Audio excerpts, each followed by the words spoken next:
We live. What's going on, ladies and gentlemen? This is Wisdom Wednesdays presented by LJ from Houston. And I got a very special guest on the stream tonight. I got my young cousin. What's going down? With some time tonight, pastor, youth of New Light Christian Center Church. My little cousin, the young giant in the building, Ivan Hilliard. What's going on? What's good, cuzzo? What's good? What go down? Hey, man, I'm so thankful that you came on with me tonight. Man, I'm happy to be on, man. I'm glad you asked, man. I was like, okay. Hey. All right. Hey, I know you're doing big things, so I wanted to get your story out there to my viewers, Yeah, man, we trying, man. Hey. Grace to God, man. Well, listen, we're going to start from the beginning, Ivan, man.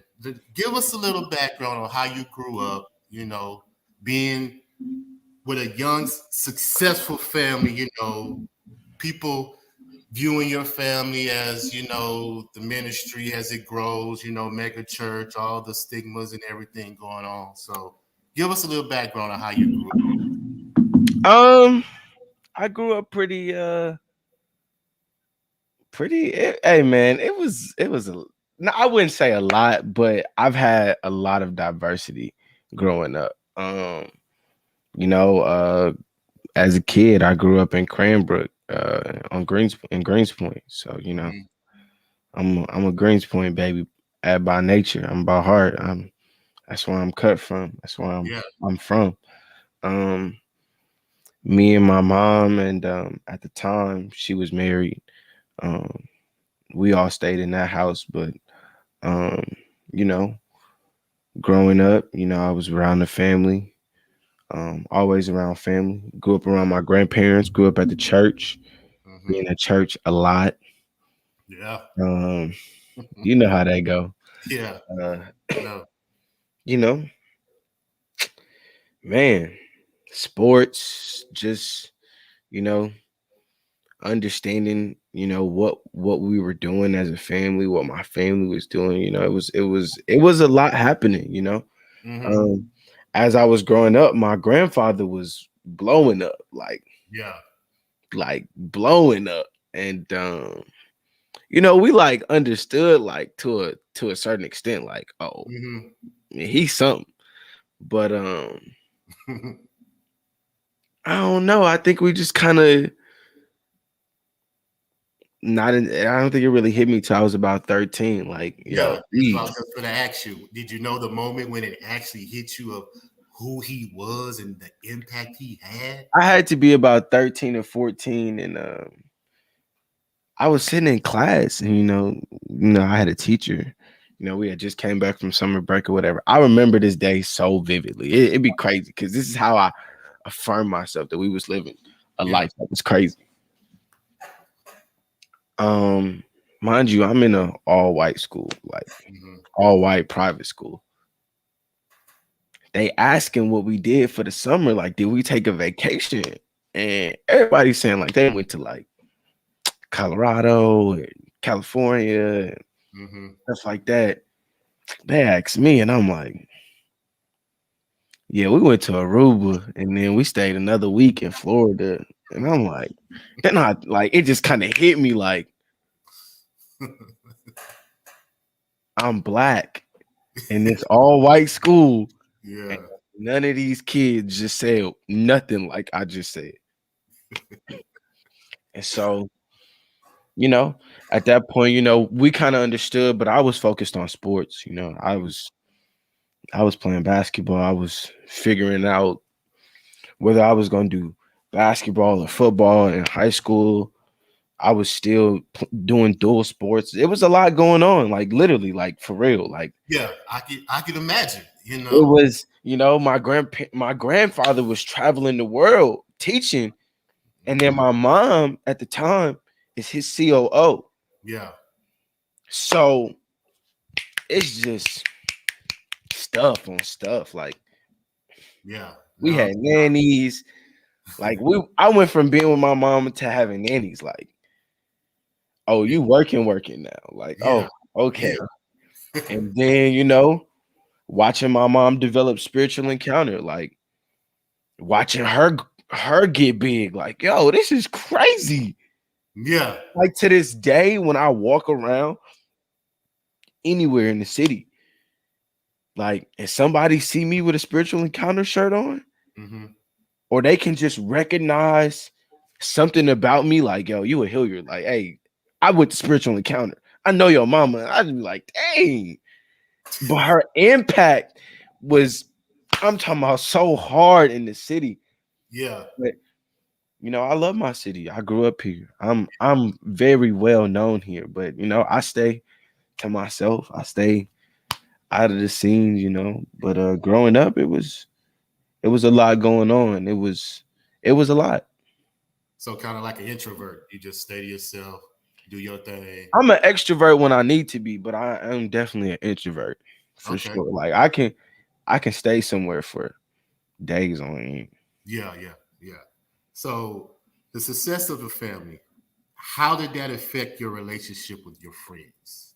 You know, did you be called spoiled, privileged, you know, Oh silver? yeah, you got all of that growing up. I mean, excuse me. Yeah, for sure. Growing up, you know, I had went to so many different schools. I was really bad. Like I really didn't like private schools, and I just knew that I didn't like them. I was it wasn't that I was rebellious, but I just kind of I felt that tension all the time, and I just didn't know what it was like until I had that racial moment. So, I mean, I don't know. I feel like it could be a lot of different answers to that question, but you're right. But it goes back to the saying of how can you get mad at me for my parents? I mean, I had I had friends that until they figured that out, we had great relationships. I had friends that knew that about me before they said something to me and never mentioned it until I brought it up. And then I had haters like, I don't even know you, bro. Like, you hating on me for the wrong reason. I don't have nothing to do with that. Yeah.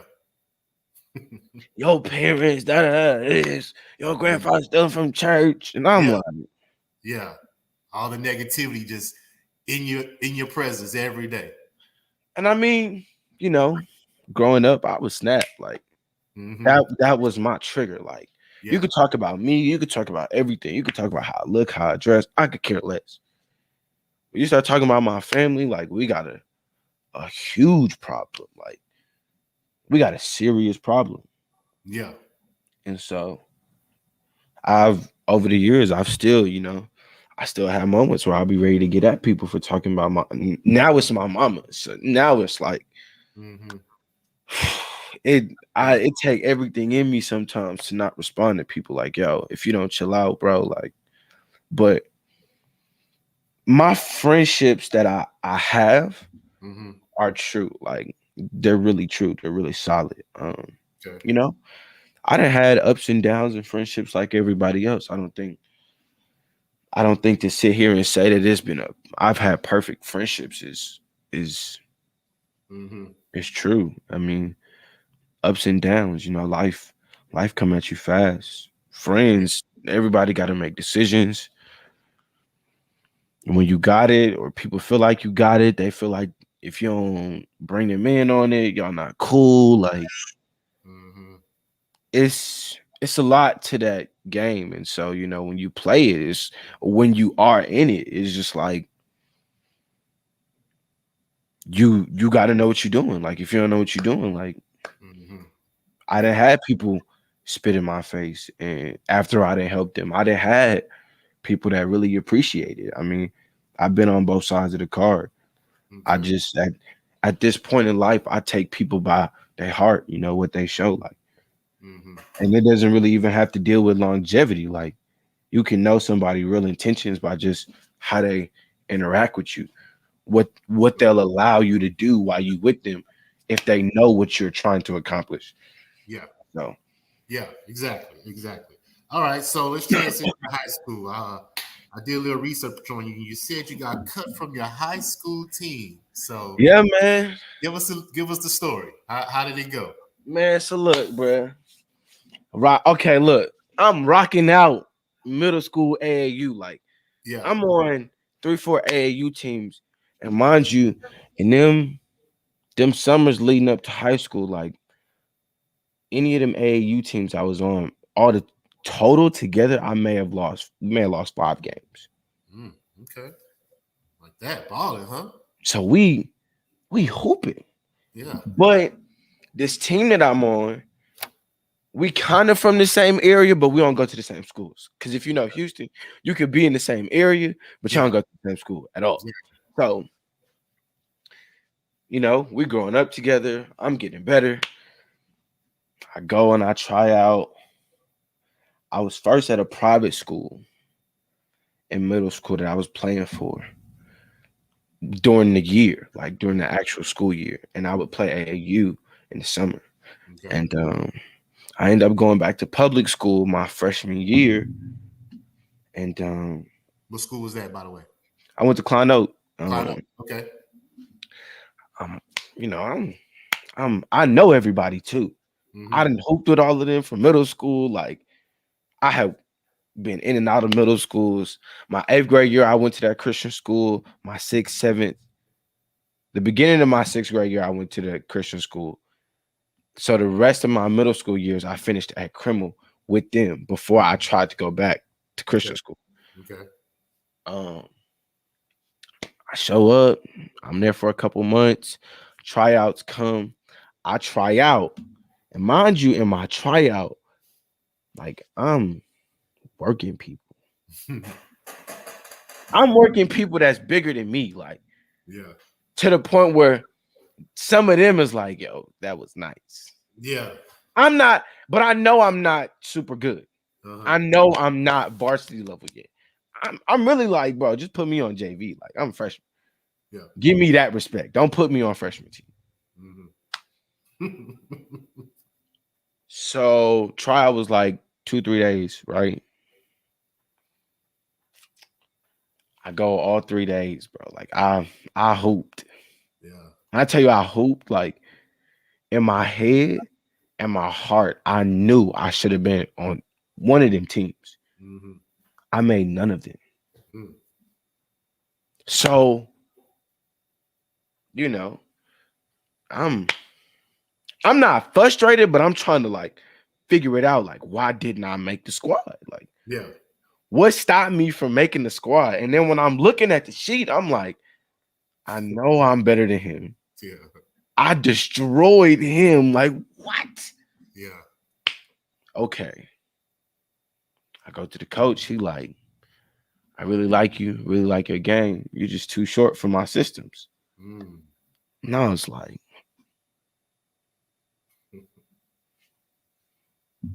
huh? How tall were you, by the way? At this point, I'm like 5'5". Okay. Man, I'm barely 5'5". I'm like 5'4", 5'5". Right now, I'm pushing. I'm fighting for 5'9.5" right now. 5'10". Yeah.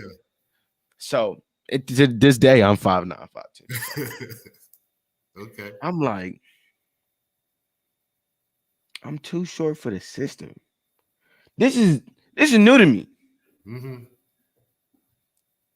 I seen Allen Iverson play. They barely 6 foot. Like, you don't know if I'm gonna hit that growth spurt. Like, but that doesn't make sense to why you can't put me on the freshman team though. Like, he was just like, yeah, you got skill, but you just don't have the height. And I was just like, and I think from that day, I have chosen not to let people count me out for what they see or what they think I bring to the table. If you don't understand, look at the body of work. Yeah. So I'm gonna just go ahead. No, I was just gonna say, how did you transition from that point? Like you said, what did the coach lit a fire under you to, you know, like you just said, from that point on, nobody's gonna tell me I can't do this, or I wouldn't necessarily say it was the coach. Okay.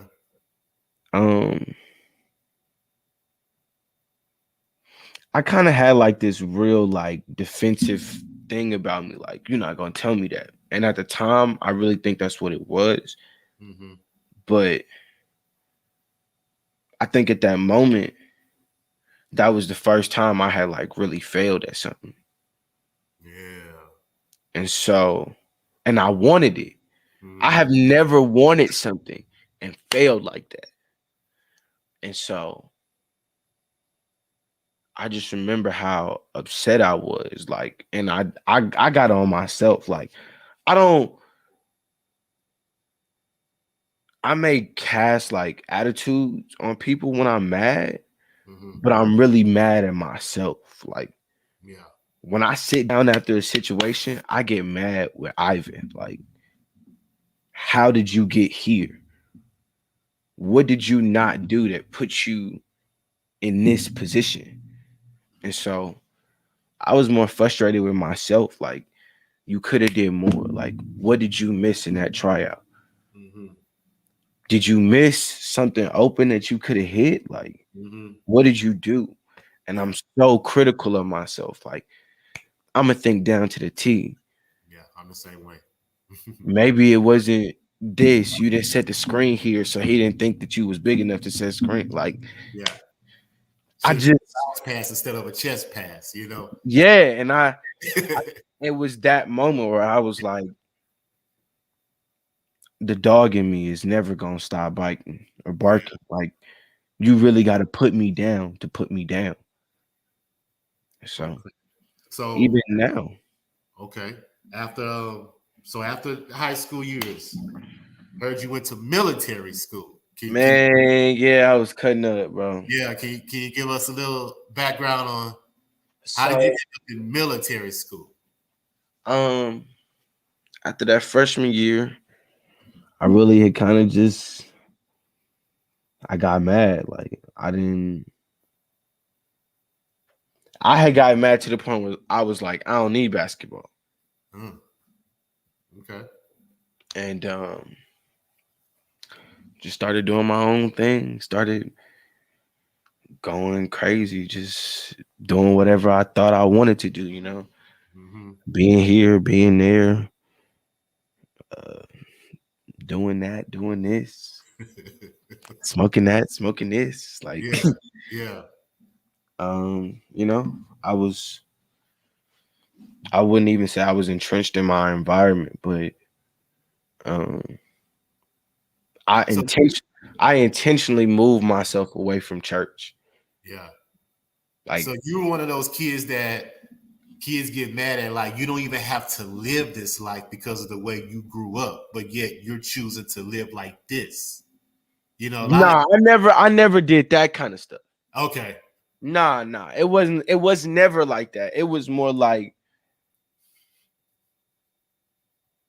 I was upset and everybody around me knew I was upset and they would all say the same thing. Like, I still have friends to this day on my Facebook page Mm-hmm.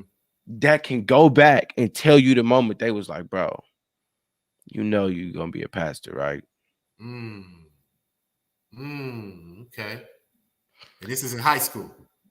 High school, middle school, elementary, college, adulthood, like, Yeah. and crazy story right here. Watch this. I'm sitting in the car, literally like 10 minutes away from my house, this very spot. I'm in the car, in the truck, actually, with some friends. We smoking, going crazy. We all get out the car and we just talking. Cause we trying to air out before we go home so we don't get in trouble or whatever. Yeah. So we talking, and I really don't remember how the conversation turned because I don't think it turned. I think it just happened. Uh-huh. My homie talking about this girl, and then he was just like, bro, when you gonna start pastoring? Hmm. I'm like, where did that come from? Yeah. He like, nah, I'm just thinking, bro, like, your whole family in that. Yeah. And you don't even want to do it. Yeah. I was like, you right. I don't want to have nothing to do with it. Yeah. Nothing. And I think everybody just kind of gave me that look like, bro, you tripping. And then I remember what I said to them, like, very vividly, like, ain't nobody gonna listen to me. Huh. Me, I'm too short to make the basketball team. Yeah. So what makes you think I'm gonna get on the stage and somebody gonna listen to me? Mm-hmm. And they like, bro, we listen to you every day. Yeah. I'm like, huh? They're like, bro, we come to you about everything. Yeah. Have you not understood that? I'm like, that's kind of true. I give them great advice and take the terrible advice myself. Like, I be getting in trouble at home and they be like, nigga, why don't you just go home? Yeah. I'm like, I didn't want to go home. Do what I wanted to. Like, they're like, bro, that's why you ain't got your phone though. Like, you look stupid. And so, you know, the night of my 17th birthday, I decided I was gonna get crazy high, go to Kim Song with my family, eat with a couple of my family and my friends. I left after we finished eating it, whatever. Went to go smoke some more, came home, and it was all over. I mean, I tried to come in, take my shirt off, go upstairs. My mom called me. It was just, oh man, it was a bad night. Yeah. It was a bad night, bro. I came in. She like, where your shirt at? I'm like, what you mean? Just obvious, man. Bruh. I came upstairs. I was finna try and hop in the shower, go to bed. She like, come down here. I'm gonna give you some for your birthday. I'm like, man, I get it in the morning, bro. Like, was it just her? Like, who else was down there? It was just her. Like, oh, okay. So I walked in. I knew I didn't get the smell all the way off. Yeah. I knew I did. I walked in her room. She was like, where your shirt at? I was like, I was upstairs when you called me. So I was like taking off my shirt. Whatever. And then I think she said something. She was like, I think she just asked me, she was like, are you high? And I was like, huh? What you talking about? I was like, what? Where that come from? She's like, okay, was you high at dinner? And I was like, bro, with my grandparents, I was like, bro, with my grandparents. Like, she was like, Ivan. Yeah, it just kept going downhill. I kept deflecting. And shoot, man. Had to go get that shirt. It was over. Took my car, took my phone. She basically kicked me out that night. Like, you got me so bent. And she was like, I mean, I had already been getting in trouble, just doing crazy stuff. And at that point, she was like, I gotta do something. Like, I gotta do something. Cause I can't keep doing this. Like, you hurting my brain. Like, you got a little brother. Like, what he gonna look at? Like, you tripping. And so I woke up one morning, like, bro, she took me out of school type. Like, it was crazy, bro. Like, every time I think about that moment, I went from being a 17-year-old kid to like no world at all.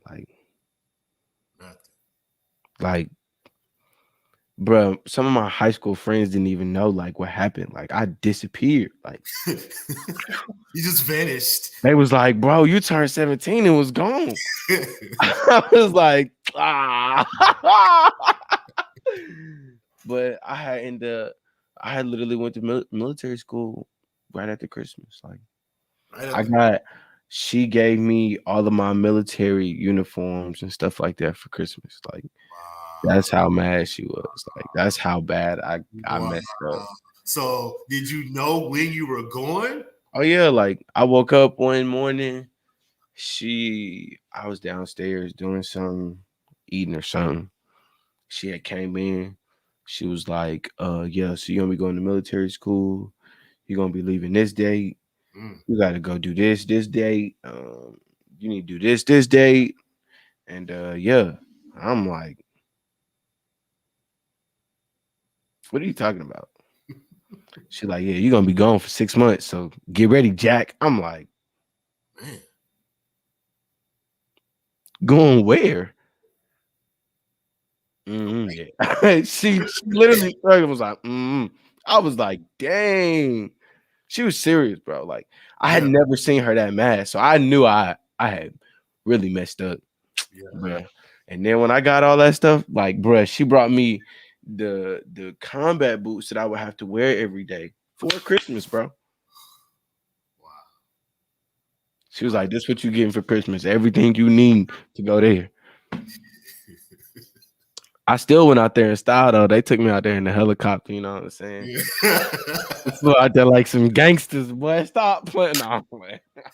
Where was it? Where did you go? Sheffield, Texas, bro. I was where Unc was.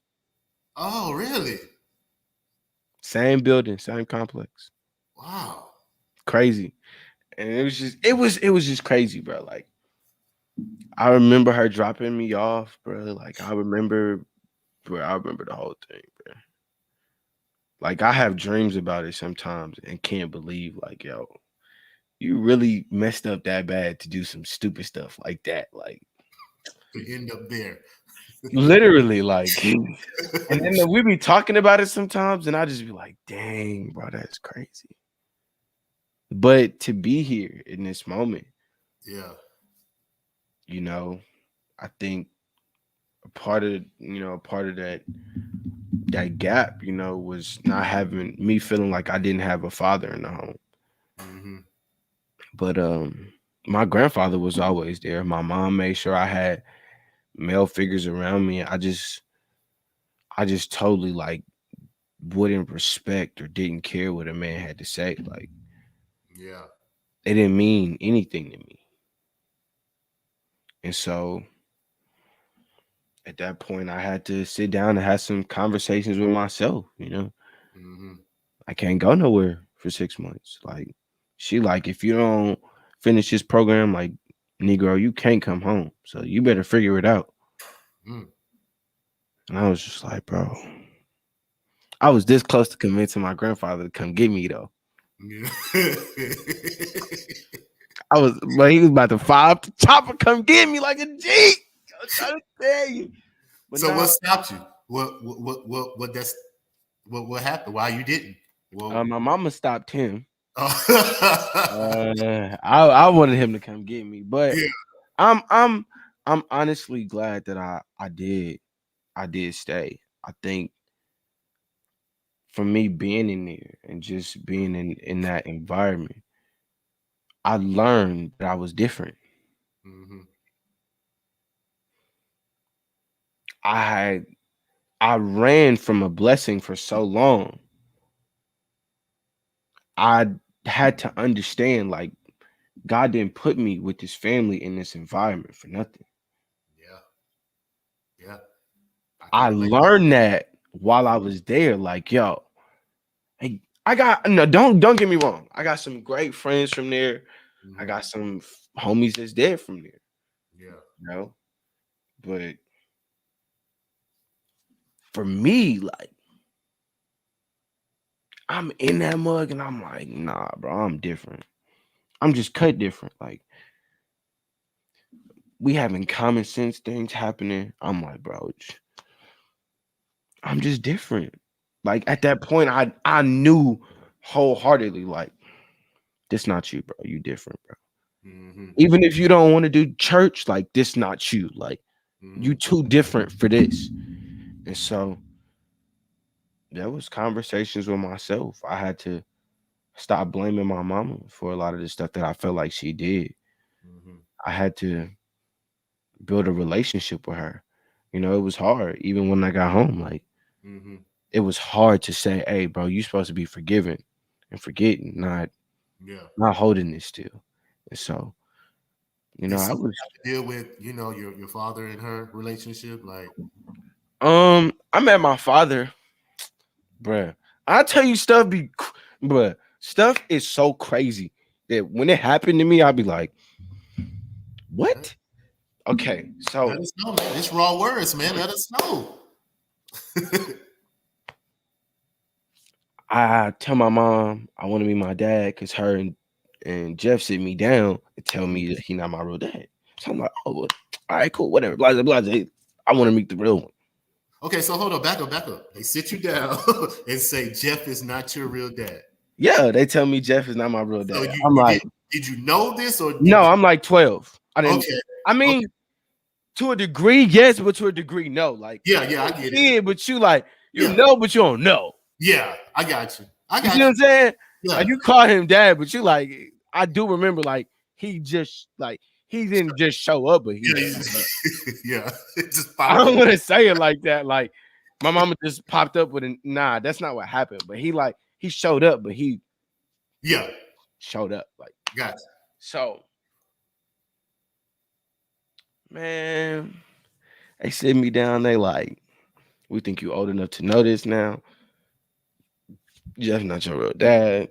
Your real dad is just other than that. I'm like, all right, well, can we meet him? you.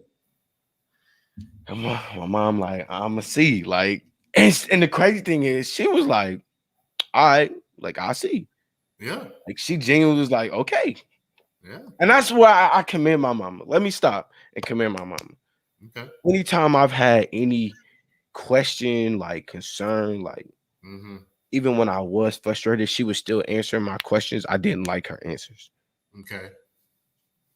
Gotcha. My mama did everything she could. I was just choosing to be ignorant. Yeah. So he agreed. Mm-hmm. He agreed to come meet me. I'm like, and my mom tell me, like, you're gonna meet him. Where do you want to go? I'm like 12, bro. Like, I'm like, let's go to BJ's. Like, Yeah. BJ's right here on Fullerbrook. Like, I'm Yeah. in the city. So don't think we just out here. No, bro. He pull up. We sit down. It's real quiet. Hmm. Like, he don't even seem interested. Hmm.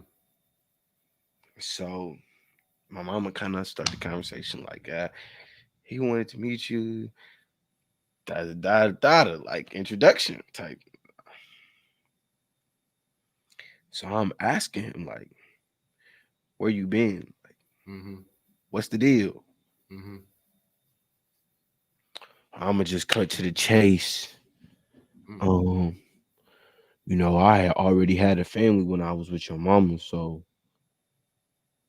I'm Wow. like,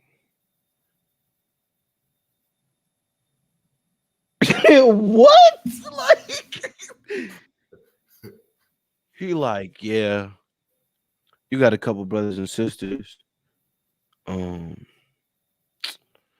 Other than that, I don't really know you. I don't really plan on getting to know you. Oh. Okay. Okay. I'm talking about Straight. Hey, straight to the point, huh? he cut to the. I'm talking about straight to it. And I'm just like,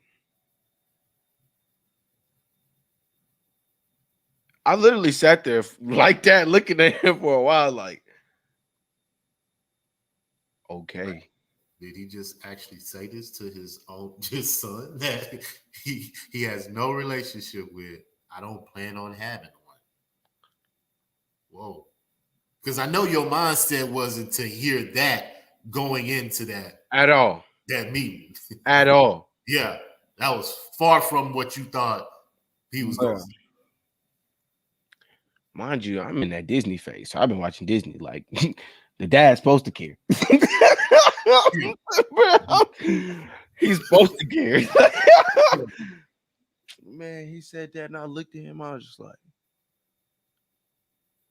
okay. Huh? I said okay, but like that whole night I cried. Yeah.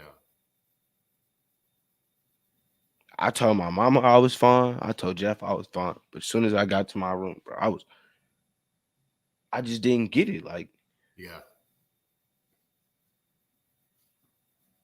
not to be selfish, but I'm like, bro, I could probably be the greatest of your children, and you don't even want to know me. Mm-hmm. That's different.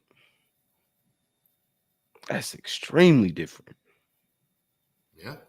And so that was, I was 12, and that was life. Like, that was punch. Like, Mm-hmm. what's up? And so I was going to school with that in middle school. Like, yo, this is Yeah. Harboring that every day.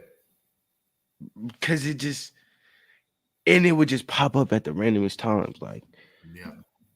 and mind you, Jeff is at the crib. Like, my mom and Jeff still married, you Mm-hmm. know.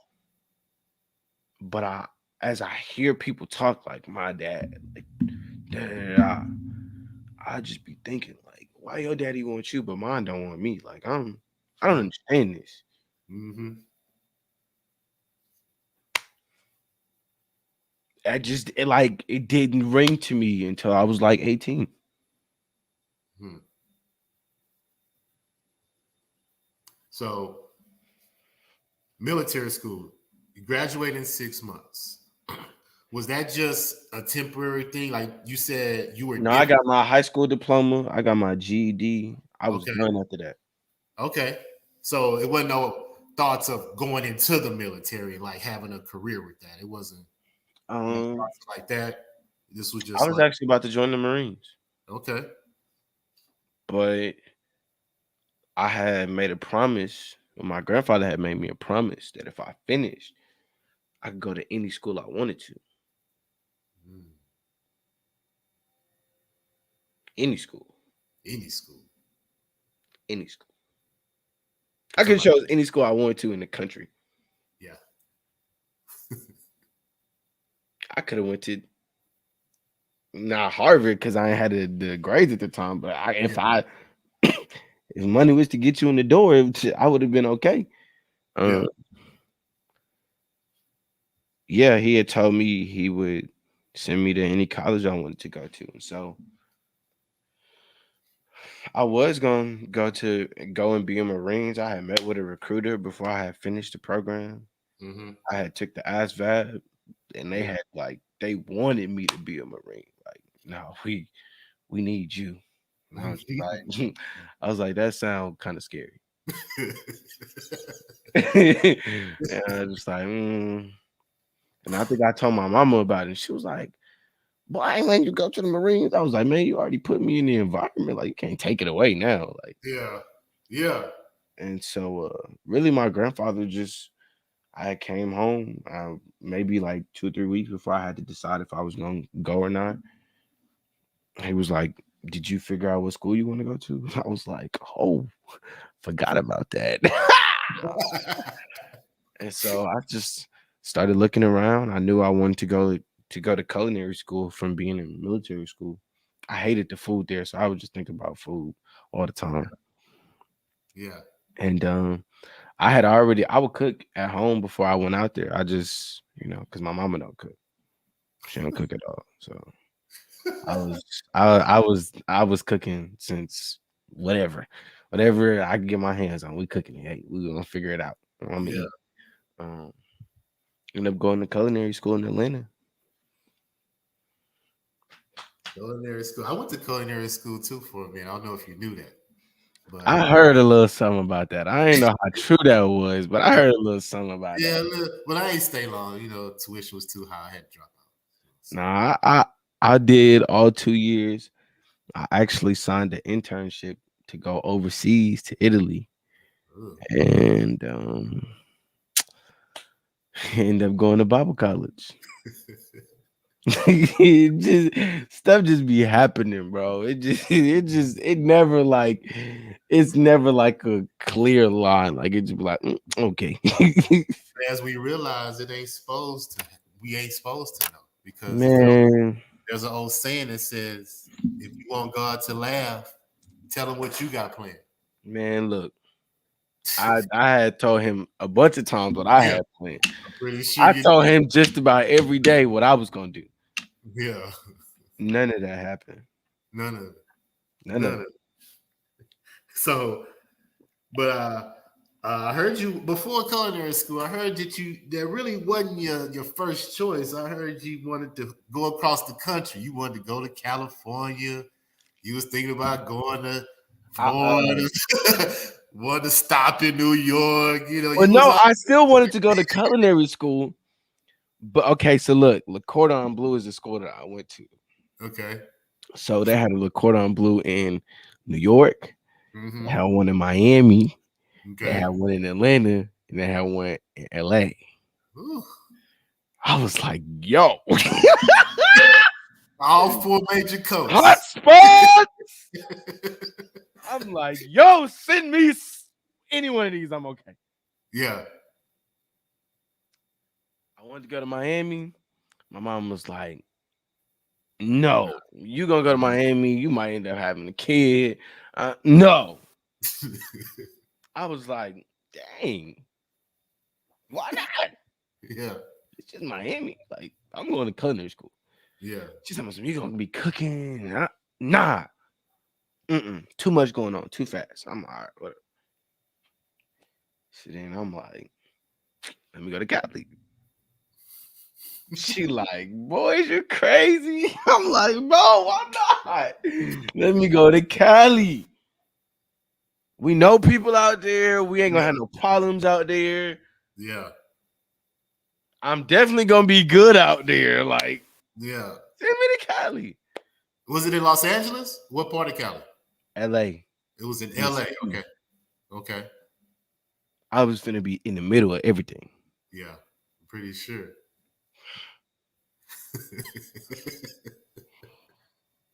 To this day, I wish she still would have let me go, but then I was like, all right, well then send me to New York. No. She was like, she was gonna let me go. And then she was like, you're not gonna like the winters though. No. You gonna want to come home, and if you get stuck there, like you stuck. Mm-hmm. I was like,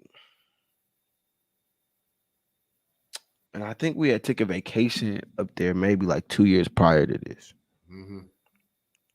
So I knew what New York was like. I knew I didn't like the traffic. I didn't like the car. I didn't like none of that.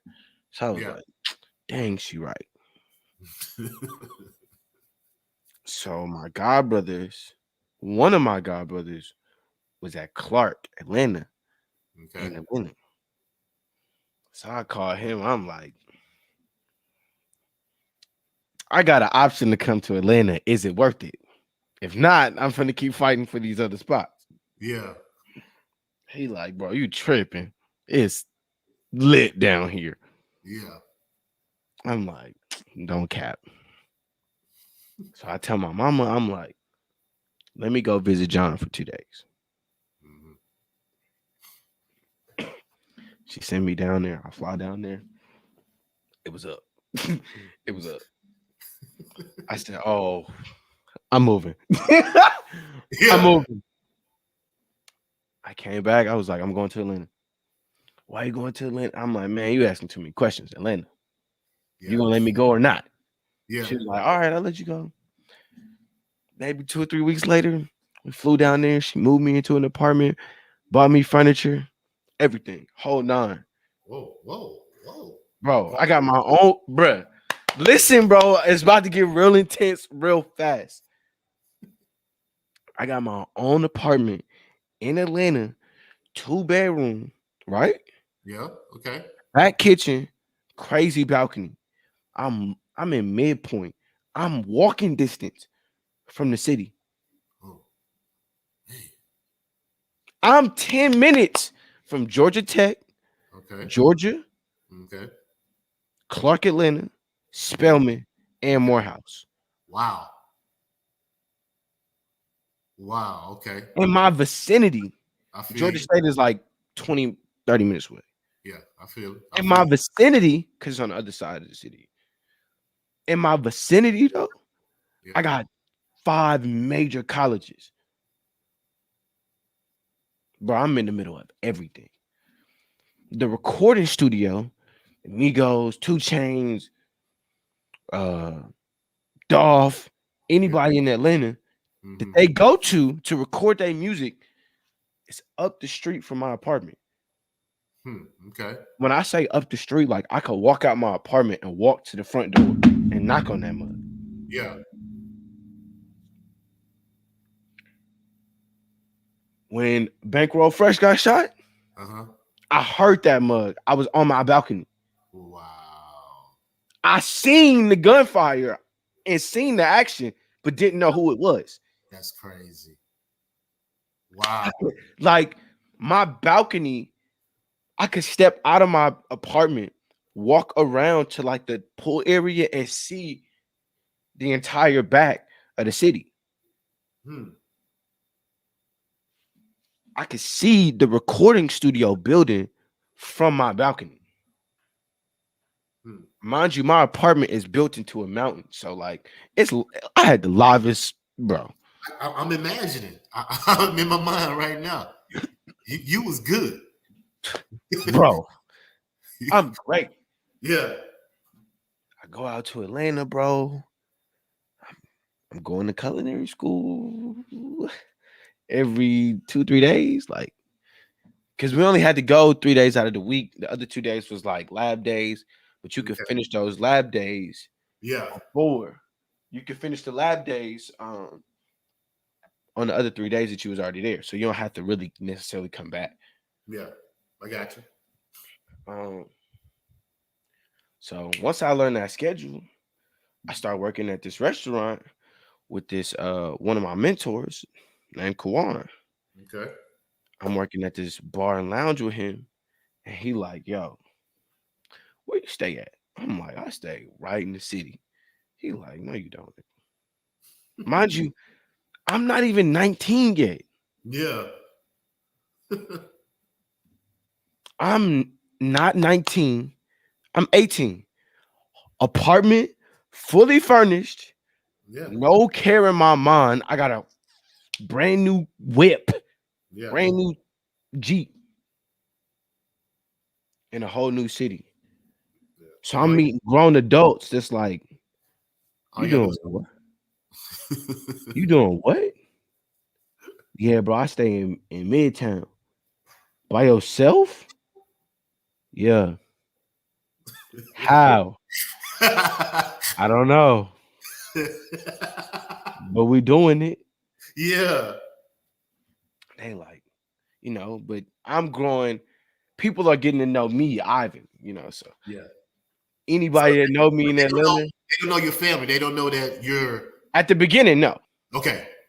So I'm in culinary school. Everybody falling in love with me, the kid. Like, I call myself the kid because I'm a kid at heart. Gotcha. Everybody falling in love with the kid. She's not really a counselor, but she's like a guide through the school. Okay. Like you could kind of say she's a counselor, but they didn't really have counselors because they dealing with grown adults. Like, gotcha. You come in, talk to us, we fix your schedule, we fix some, you miss some, you talk to us. So I'm walking out the building one day, I didn't finish. I'm about to go home, shower, probably chill out. She see me, she stopped me. She like, hey, your last name Hilliard.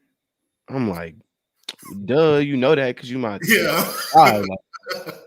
what that? That's stupid. Yeah. I'm like, I'm just looking at her. I'm like, mind you, I'm really cool with the lady. So I'm like, what are you talking about? She like, I'm gonna tell you something. And based upon how you react, I'm gonna know if it's true or not. And I was like, okay. She was like, "Do you know who Bishop Ivan Hilliard is?" And I was like, she was like, "See, I knew it. I knew it. I knew it was you." Yeah. That's your daddy? I said, "No, that's my grandfather." So they know you here? I'm like, "What, bro? Yes." Like, no, I ran away. I'm like, "Yeah, but they know I'm here." She like, "I watch your grandfather every morning." I'm like, Here we go. "No." I'm like, "Dang." She like, "And I love your mama." I'm like, "I'm really finna go ask for a God change. Yeah. You you don't need to know me no more. You got my address. You got Yeah. all my info. You got my driver's license, my plate Yeah. numbers. Like, nah, I ain't rocking with this." Yeah. So she see who I be around. Like, mind you, I'm in school. I'm the youngest person on this entire campus. Hmm. Okay. Everybody else on this campus, I think the closest person to me in age was 30.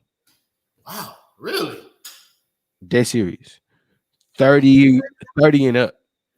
Wow. So I got these old ladies that love me. Like, they cook dinner and bring it to me at school. Like, Wow. I was set up, bro. Come Like, on now. bruh, You and that? I had like this older group of friends that used to like let me come to their house. They try and get me drunk and stuff. I'd be like, Yeah. "Bro, I'm just 19. Like, I'm not ready. Like, Yeah. I just want to be here. I just want to be cool." Yeah. Let me soak in the moment. Facts. And they Yeah. like, "Man, do it." I'm like, "Nah, bro. My mama gonna find out some kind of way. Like, Yeah. y'all tripping, man, bruh." This is before I'm not even, bruh. I turned 18 maybe a week after I got there. Okay. Wow. Just a kid. Bro, I'm like a raw baby Yeah. in the jungle. And so, mind you, I'm getting in the clubs. Bro, I know everybody. Like, I can go to Atlanta right now and somebody see me and be like, "Yo, what are you doing here?" Like, my godbrother was going to Clark. Uh-huh. I knew everybody from Clark. Like, I would go up there like I went to school there. Hmm. And then maybe after like that first half of his first semester, or that second year, he became an RA at a girls' dorm. Whoa.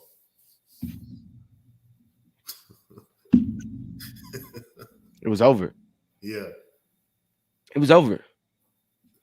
We got Clark right here, Spelman right there, Yeah. Georgia Tech. I see everybody. I know everybody. So, we just Atlanta was wild. It was crazy.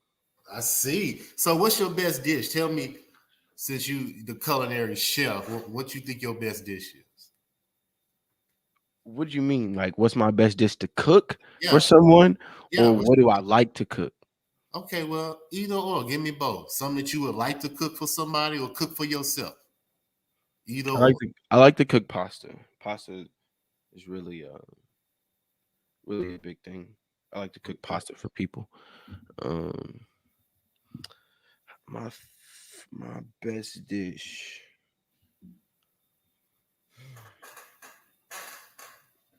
I hate baking too. You say what? I hate baking. You hate bacon. Oh, I can't stand it. Well, I mean, I don't really eat bacon like that either. But No, baking. Like, oh, baking. That's what you yeah, said? I hate baking. Like Oh, cake, okay. stuff like that. Like, I hate that. Yeah, that's the part that I had finished in culinary school, and then the cuisines and everything else was after that. But by that time, I had Man, I think if I had to choose a cuisine, I like to make Asian cuisine. okay. Anything Asian. Literally anything. Like, from Vietnamese to Chinese, Korean. Like I'm in that thing. Okay. Awesome, man. Okay. So you said you graduated from culinary school. You was finna go overseas. You said you signed a contract. Facts. Even tell Nobody. that you signed the contract. I didn't tell nobody I signed that contract. So the story goes is you in the barbershop, about to get cut up. What happened after that? Man, look. I'm in the shop with my homie because I'm trying to tell my homie I'm gonna tell my parents before I do it. So, like, you know how you run stuff by the homies. Mm-hmm. Hey, check this out. See how this sound, bro. Let me know if I need to change some words. Say it like this, because you know my people too. So yeah, they my people too. So I already know. So I'm like, I'm telling him, he like, bro, you not finna tell them this. I'm like, bro, I got to. Like, I signed a contract. Like, I don't have no choice. Yeah. I gotta be gone in 3 weeks. Really 2. It was really 2. Like, I gotta go. Like, they need to know, so they know. Like, when I gotta go, like, I gotta go. Yeah. Big Daddy called me. I'm talking about, like, Big Daddy never called me without texting me. Yeah. He will let you know, like, he finna call you, so you make sure you pick up the phone. Oh yeah. No text. He just called me. Hey, how you doing? Good. How are you? Great. I know you just finished culinary school. What do you think about going to seminary school? I'm like, seminary school? What is that? Bible school. Well, what do you think about going to Bible school? I'm like, man, bro. I was literally about to tell him, like, bro, if you don't get off my phone, like, I might actually hang up on you today. Like, he was like, what do you think about going to Bible school? I was like, Big Daddy, what? Like, what are you talking about right now? He was like, I think you should go to seminary school. I'm gonna send you some places. Look at it. Tell me what you think. Okay. Set up. He says, you ain't got to make a decision today, but we'll talk about it soon. Yeah, I know how that goes. Definitely. I know exactly how that goes. You know exactly what I'm talking about. That could be tomorrow. That could be 4 hours. That could be yeah. I already know how that goes. That could be the next time I see you face to face. It could be a lot of different answers. Yeah. Yes, it could be. So he says, sit on it. We're gonna talk about it later. Okay. Because I told him I was at the barbershop. Okay. So I go in, I tell my homie, I'm like, bro, my grandfather just called me, asked me to go to seminary school. He bust out laughing, like, nigga, I told you, what's wrong with you? I'm like, nigga, do you know what that is? He's like, nah, I'm just saying. He was like, what is it though? I was like, he just asked me to go to Bible school. So then he sent me to places. I'm looking at him and I'm like, I ain't finna do this. I'm not finna go do this lame. This looks stupid. Yeah. But I was like, if I had to pick one of the two, like if I just really had to pick one, I would do this. Like, but I don't think he gonna force me to do it. Mm-hmm. And is this still the offer he made? He would let you go to any college, or was the culinary school that offer? No, I still had 2 years left of college that he was willing to send me wherever. Gotcha. Okay. And he was like, in the text message, he was like, check him out. Tell me which one you like the best. So I told him which one I liked the best. I answered his question. Okay. But I'm like, I'm not considering that. So I told my homie, I'm like, bro, you still need to help me figure out how to tell him. I'm not doing that.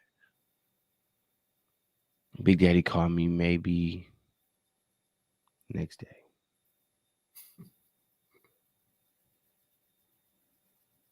And next day was a Saturday.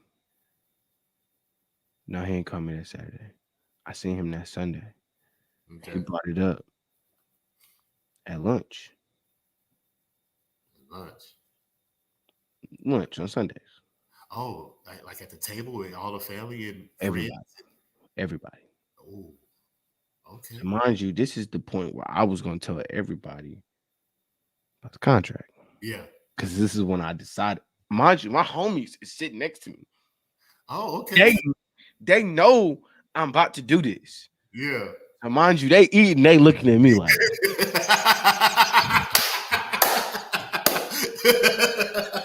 Just wait, just to see. Look, my cousins, the rarest time they come, they over there. We got some church members because this is way before COVID. Okay. That's in there. But my homie kicked me. He like, say something. Yeah. I'm like, nah, yeah. Some of these people gotta go. Yeah. I don't know how they're gonna react when I say what I gotta say. So I can't do this in front of them. Yeah. Facts. So he comes and he like, Ivan, you make a decision? What we talked about? Whoa. I'm like, what you mean? Oh, yeah. I asked Ivan if he wanted to go to Bible school. I'm like, oh, so y'all didn't know. He just put you on the spot. Oh my God. He was like, so what you think? What you think? And I was like, so then my homie, I looked to my right. I'm looking at my homie. He like, what you gonna say? my other two homies behind him. Like, what you gonna say? the floor is yours, bro.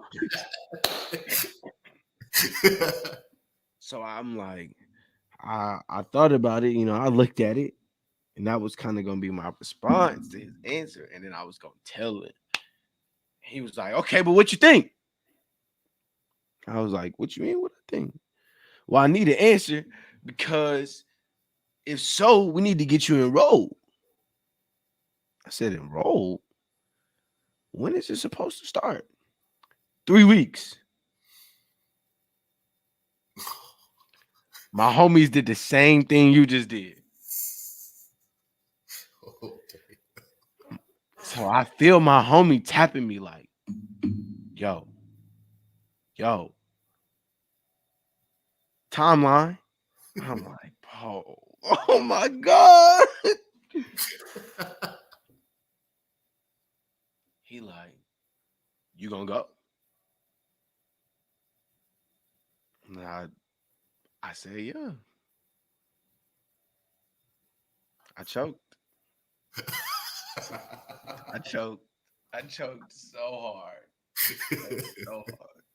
I mean, that's understandable, man. I've been in that situation to where I choked so hard, bro. Yeah.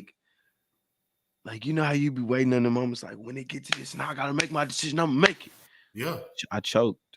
Yeah, and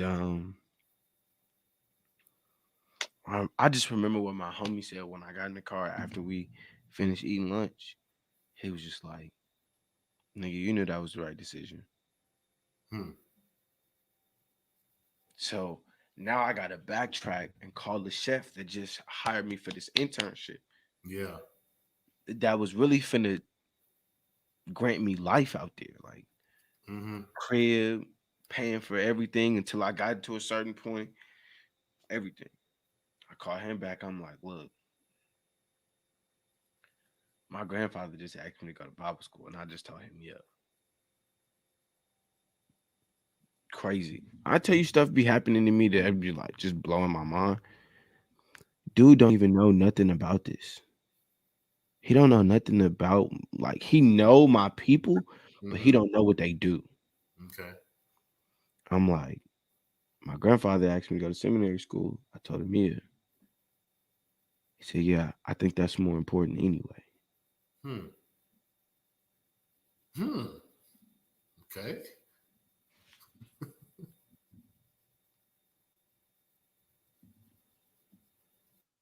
Where'd that come What? from? Hold on. Where'd that come from? He like, nah, it's cool. You know, anytime you in Italy, anytime you wanna Yeah. come cook, you know where to come. I hung up. Like I was still in the car with my homies. Like I hung up and was like, what?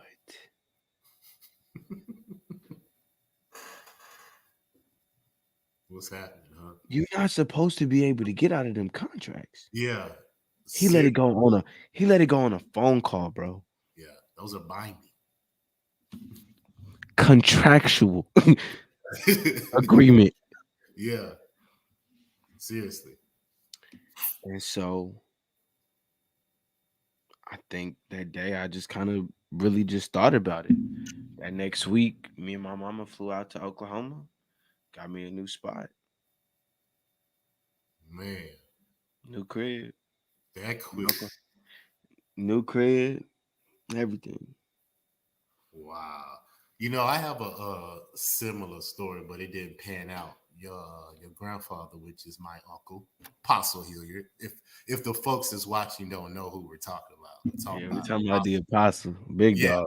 yeah. So I was coming out of high school too, and I was living with my father at the time. And Apostle came to an offer with me. He said, "What would you do if I could get you into TSU?" I said, "How you gonna do that?" He said, "I know." What? He said, "I know the president." This true story. I have a true story. He said, "I know the Bro, president. I'm trying to tell you, bro. Them mamas be like, I get you in." And I looked at just like you. I was like, "Okay." So I go home, shoot it to my dad, see what he say. He's like, "No, no, that's a bad idea." I was like, "What you mean?" He say, "No, man, don't let another man do something for you. You do it for yourself." I was like, "But it's my car, I got the plug. All you gotta do is sign I'm up. talking about the plug. The plug. Like, we ain't gotta go through none of that stuff. All you gotta do is do these financial aid papers. You see what I'm saying? All information good to go." Either my daddy would not do it. Because he said if I dropped out of out of college, I'm sorry, if I would have dropped out, he would have been responsible for that money, like taking out the loans and stuff like that. So, but in hindsight, I should have just did it on my own. But like you said, you're looking for that guidance. You want your father to encourage you and Bruh. Inspire you to be something. So, mind you, I don't have that. Yeah, Apostle is that person that I would ask if I yes, should make a move. I understand. So when he presents stuff to me, it's like, son, Hey, I know. think about this. And man, I to this day, like, it brings tears to my eyes, bro. Like, if I hadn't went, like, there's a childhood dream that would have never been fulfilled. Oh, we finna get to that. We finna get to that. So, like I said, you're in Oklahoma now. Oh, where was it? It was in Oklahoma, right? Oklahoma, Broken Okay. Arrow, Oklahoma. Broken Arrow, Oklahoma. Bruh. In the So, middle of, bruh. All I had was a Taco Bueno and a Chick-fil-A wow. and a Burger King. That Oh, was it. man. That's all the kid had, bro.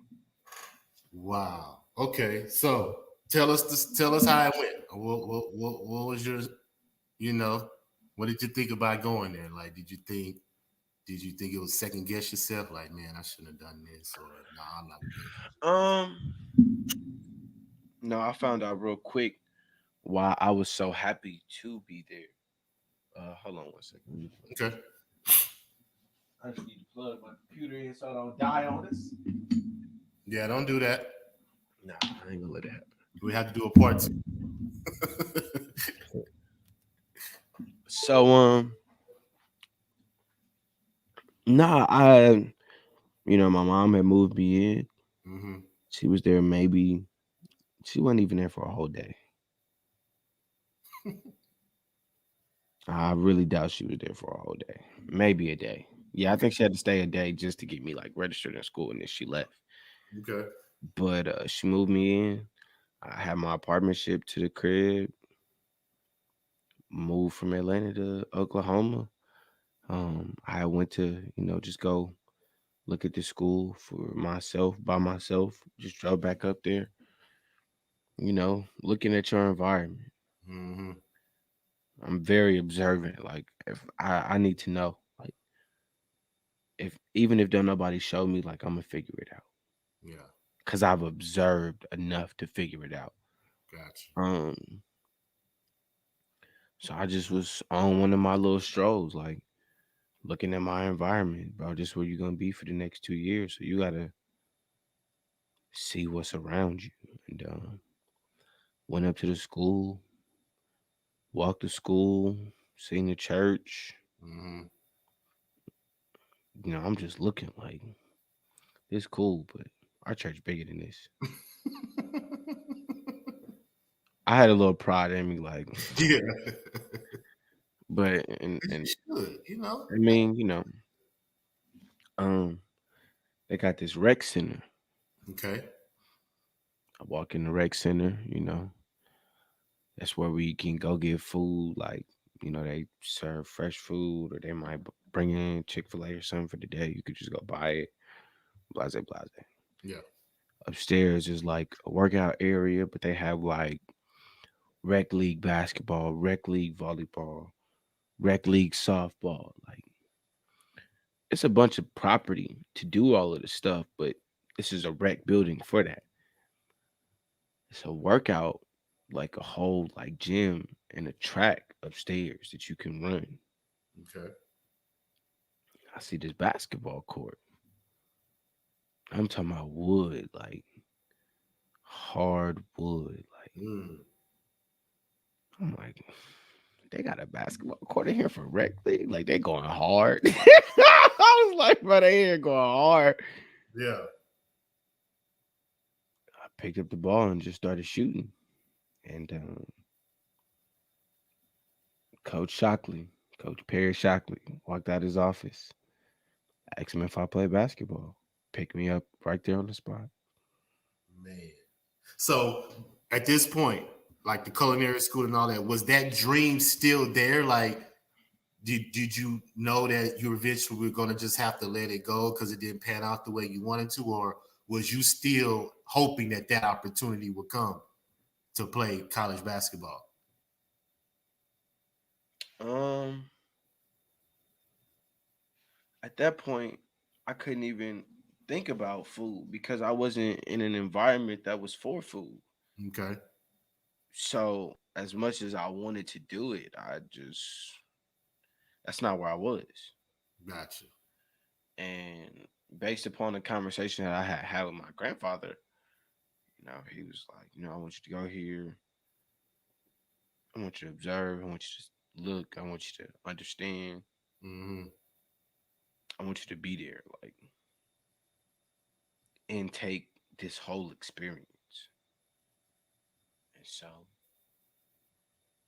I I knew it was something to it. Like, Something unknown that you haven't experienced. I hadn't fully grasped, Yeah. but God had spoken enough to Apostle to put me in that position so he could do what he needed to do, Yeah. Um, I went home. I just remember after he had asked me to come back because I was just shooting, he was like, we about to have practice in like an hour. You got shoes? Don't ask me that, bro. I'm a hooper.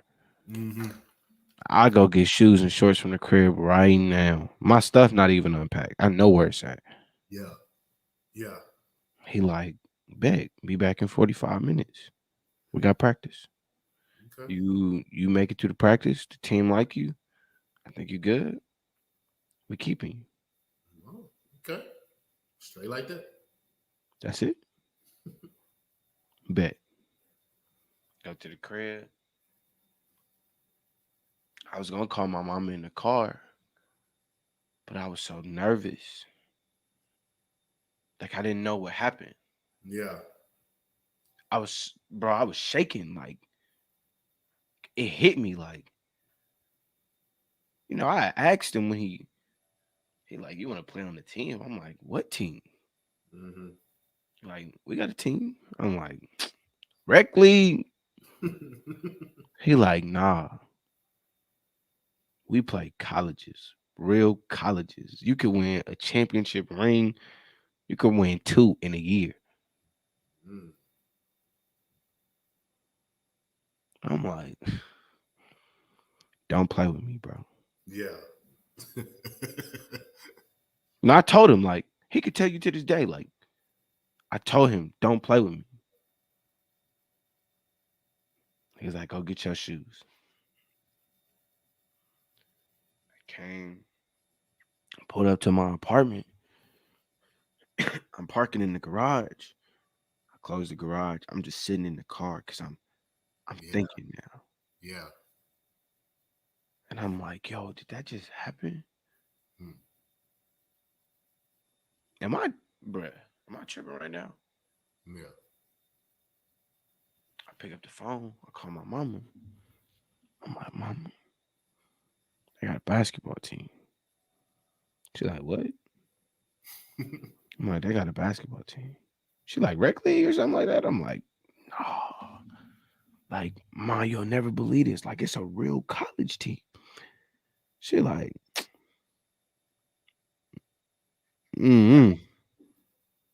She like, hey, if you happy, I guess. But she had something she was doing already. Yeah. I called her like 3 times. So she Yeah. knew it was an emergency for me to call her that many times. Yeah. She's like, I gotta go. So I go upstairs. I'm getting my stuff. I'm still like, I ain't even called my girlfriend at the time because I don't know if this is real. Mm-hmm. I text her and I'm like, yo, I'm finna go to this little hoop sesh. I'm gonna hit you when I'm done. Okay. Like everything just happened okay that day. Like it was just so crazy. I go back up there and now the whole team is there. Okay. I'm looking at I'm like, these some big old niggas. Yeah.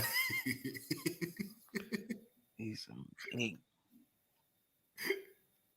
6'3", 6'4", 6'7", 6'8". I'm talking about huge too. Got in there and started hooping. Just I think I hooped better that day than I did that first 2-3 weeks of practice. Wow. So did that thought come into your mind when you was in high school? You got cut. Were you like, this ain't finna happen to me again? Like, did that come to your mind while you was trying? Yeah, that moment hit me when I had so we finished the practice. Uh-huh. Basically, they do the huddle. We huddle up or whatever. Okay. And coach like, do y'all want to bring him on the team? All of these moments that I be having be on the spot with people like. So he just asked the whole team right there, like, y'all want to bring him on a team? It was crazy. In unison, they was like, yeah. He like, all right, bet. Jarrell, go get him his practice uniform. Let him know, like, make sure he got a locker, this. Yeah. Get him his stuff. What size shoe you wear? We about to order team shoes. This, that. And I was like, Cap. Like, I really started calling Cap then. I was like, Cap. Like, my eyes lit up, but I was like, Cap. Because I still can't believe it. Yeah. I have learned so much to not believe things until they happen. Mm-hmm. Talk don't do nothing for me, bro. Yeah, no doubt. So, assistant coach go get my gear. Like, give me a team bag, everything. Team sweats. I'm like, then he gave me the practice jersey. My practice jersey number was 24. Oh my God. Bruh. Look. But I'm gonna tell you how this loop back. Okay. The number that I did those tryouts in was 24. Okay. The ones I got cut in. I wore a Klondike practice jersey that had the number 24 on it. Wow. So when I seen it, it punched me right then. Like, all my gear has 24 on it. I'm like, no. Yeah. Yeah. I get in the car, I bust out in tears. Like, I'm like, bro, this is not happening. Yeah. I'm thinking, like, this can't be God, bro. Like, this can't. Like, there is no, bro. Like, right now, like, bro, this is crazy. Still doubting it, huh? Just Bruh. still doubting it at that moment. I'm like, there is no way this is happening to me, right? Bruh. I'm in the car. I ain't even go pick up no food. Like, I didn't kill myself in that tryout. Yeah. Trying to work out with it. Not in shape, none of that. Ran sprints. I didn't kill myself. Yeah. I get to the crib and I put this practice jersey on my counter. Cause when I tell you I stared at this jersey for like 30 minutes. No phone call, no nothing. I'm just. Yeah. So then my mama called me back. She like, yo, so what was you saying earlier?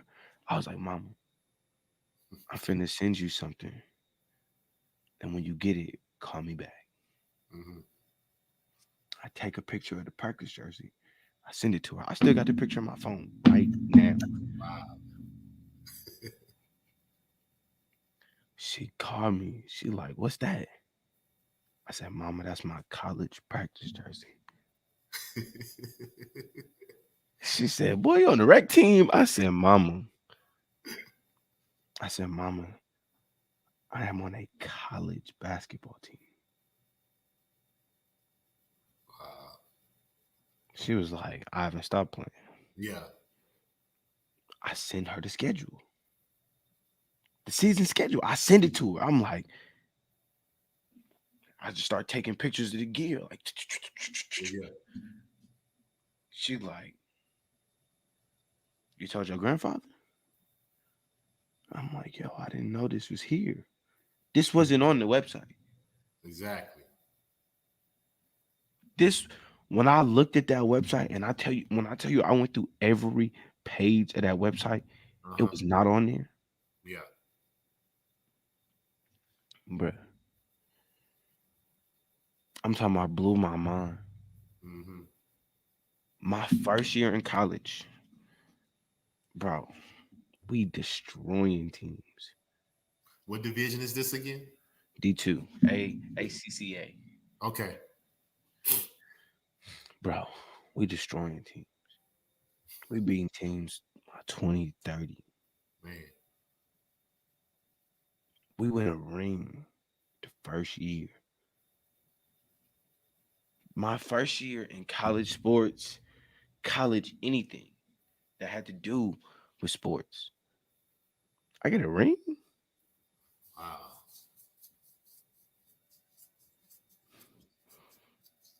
So did you ask Apostle, did he know that they had a team? Did you ever ask him? No, he didn't know either. Wow. That's crazy.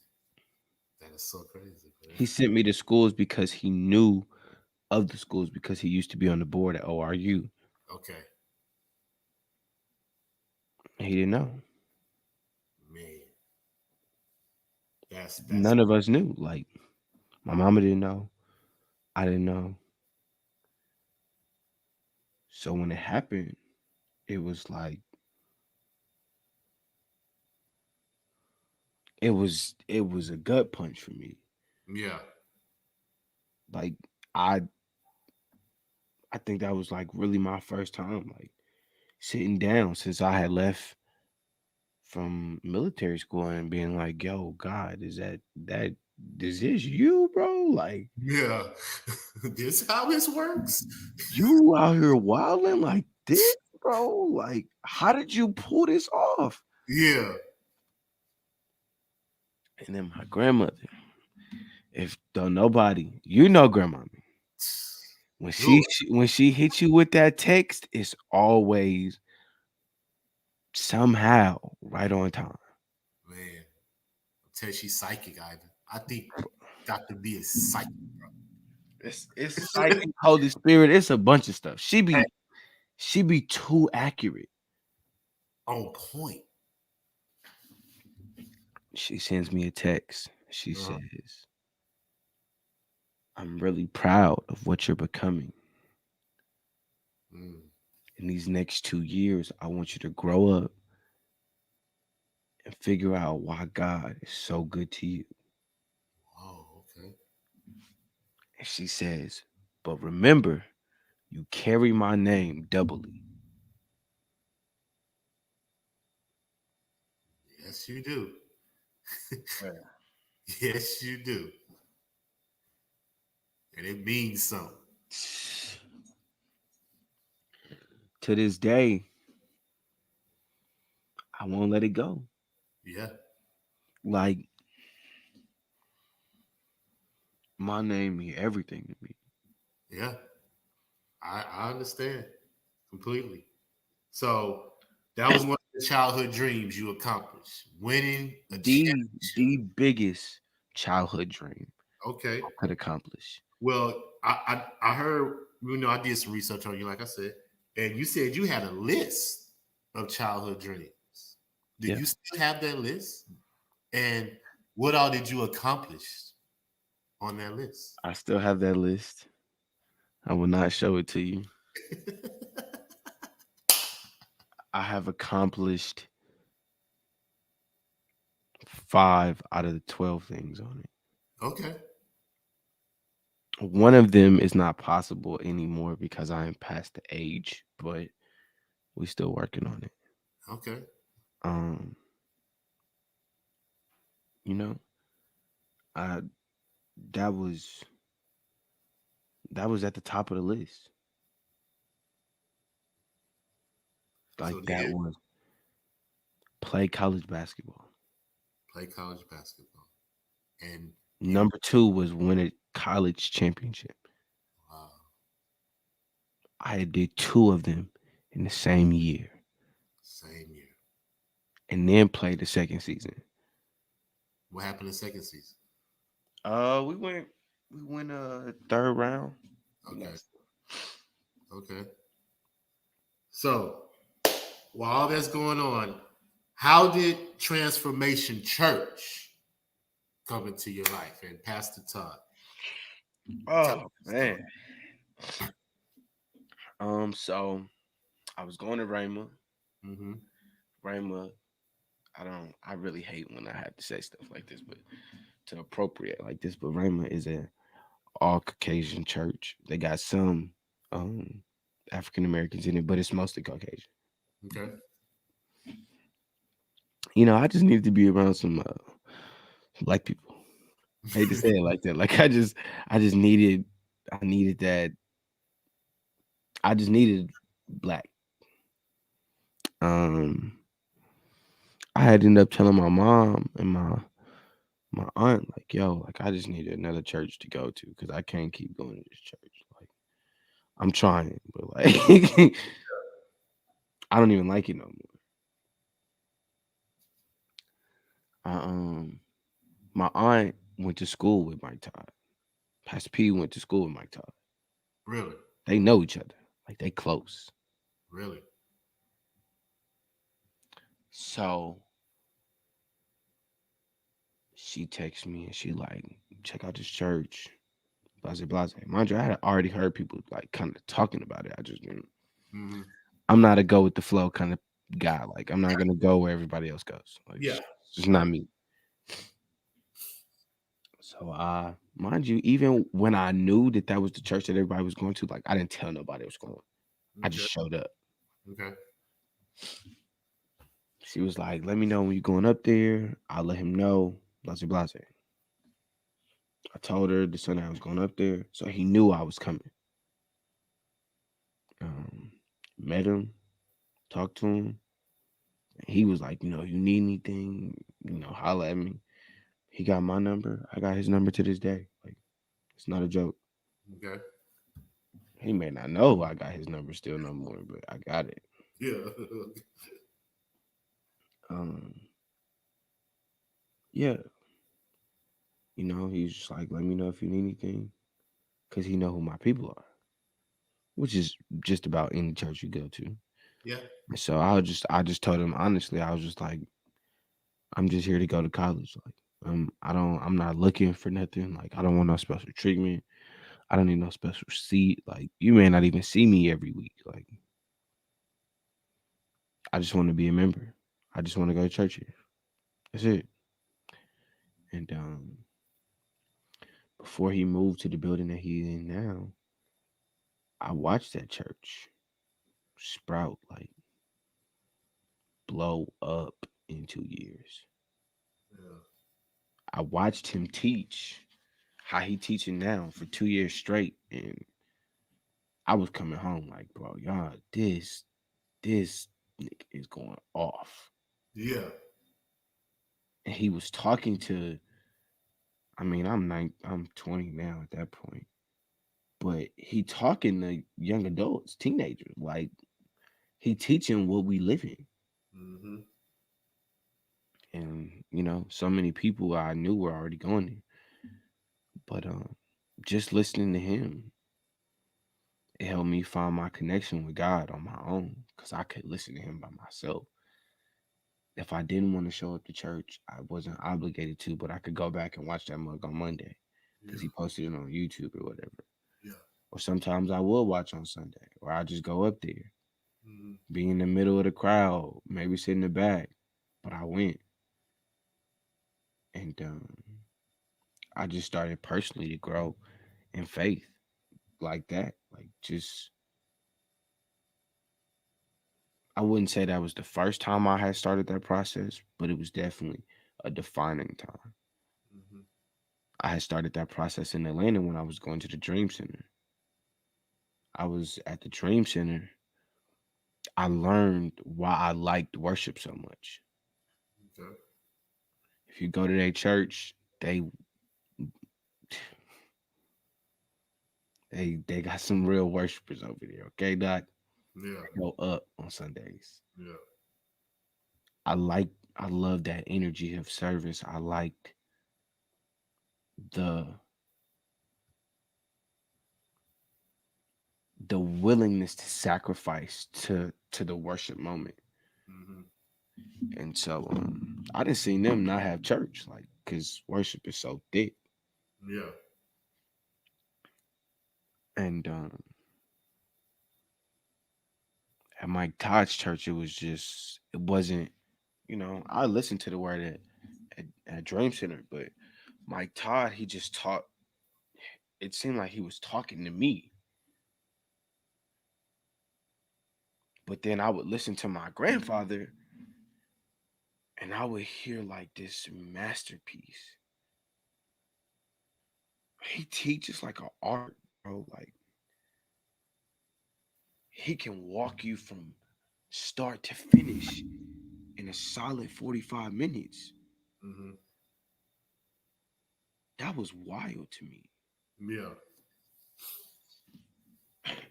Would take some people 6, 7, 8 part series to teach. Apostle can teach you that whole process 30 minutes, Mm-hmm. a lesson, maybe two. He could break it up if he want to. Yeah. hearing him and Mike Todd at the same time kind of fused me into this cultural, like, I'm gonna teach you, but I'm you gonna understand where I'm coming from. Transformation Church just grew on me. It showed me a vision that God had for the church. And what's crazy is I think I was supposed to be a part of that, but because I had made the decisions I had made in my earlier stages of life, I missed out on it. Okay. I like Pastor Todd. I follow him on YouTube. I like his sermons. You know, there's a lot of things I can relate to him. So if I ever, I think he presents things in a way to where people have to correlate it to what's going on. Exactly. And so I really did like his church. And then a church I don't talk about a lot is Life Church, Craig Rochelle. Okay. White guy. I tell you, he got a church in every little city in Oklahoma. Mm-hmm. It don't make no sense.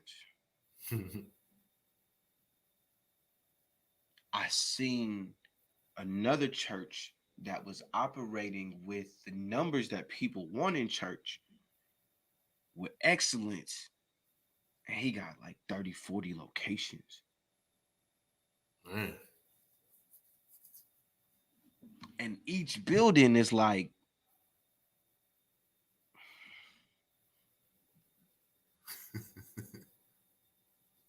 so you got Craig Rochelle who teaches in Oklahoma City, Oklahoma, and then his lesson is played on screens at his smaller churches. Yeah. In excellence. Yeah. I'm like, yo, that's kind of unmatched. He got grown people in service taking notes on a piece of paper, like a pamphlet. Yeah. I'm like, yo. So I'm still learning what my grandfather technically wanted me to go down there and see and do. Mm-hmm. But I'm not understanding why I'm taking so much heed to it.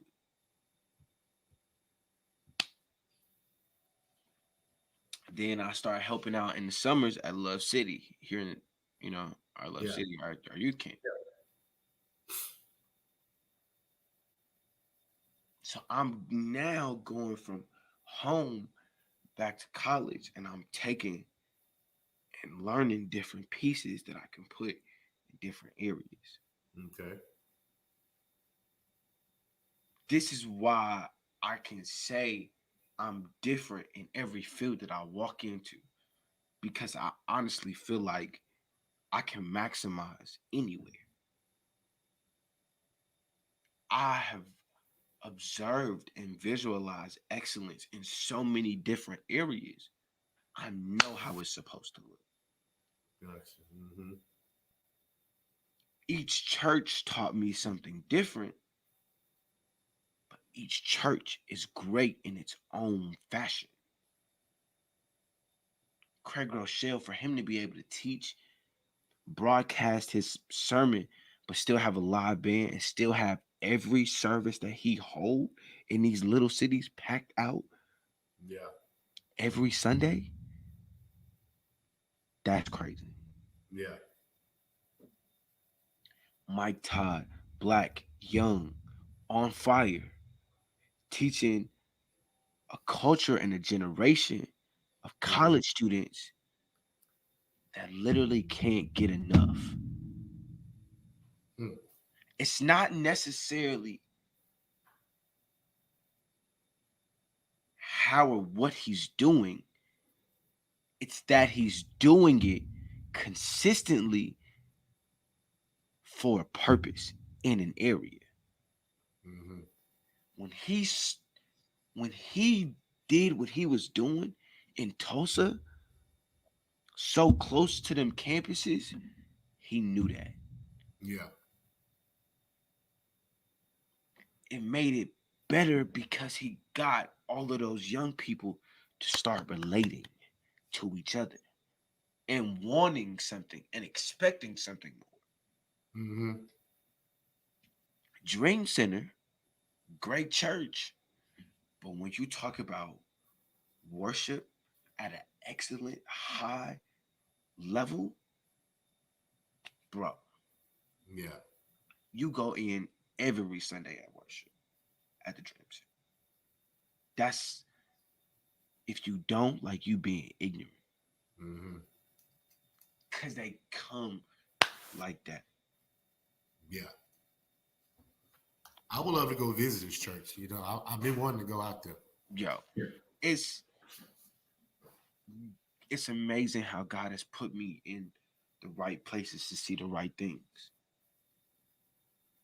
And just, you know, talking and just watching, observing. I've seen so many different things that I can tell contribute to who I am today.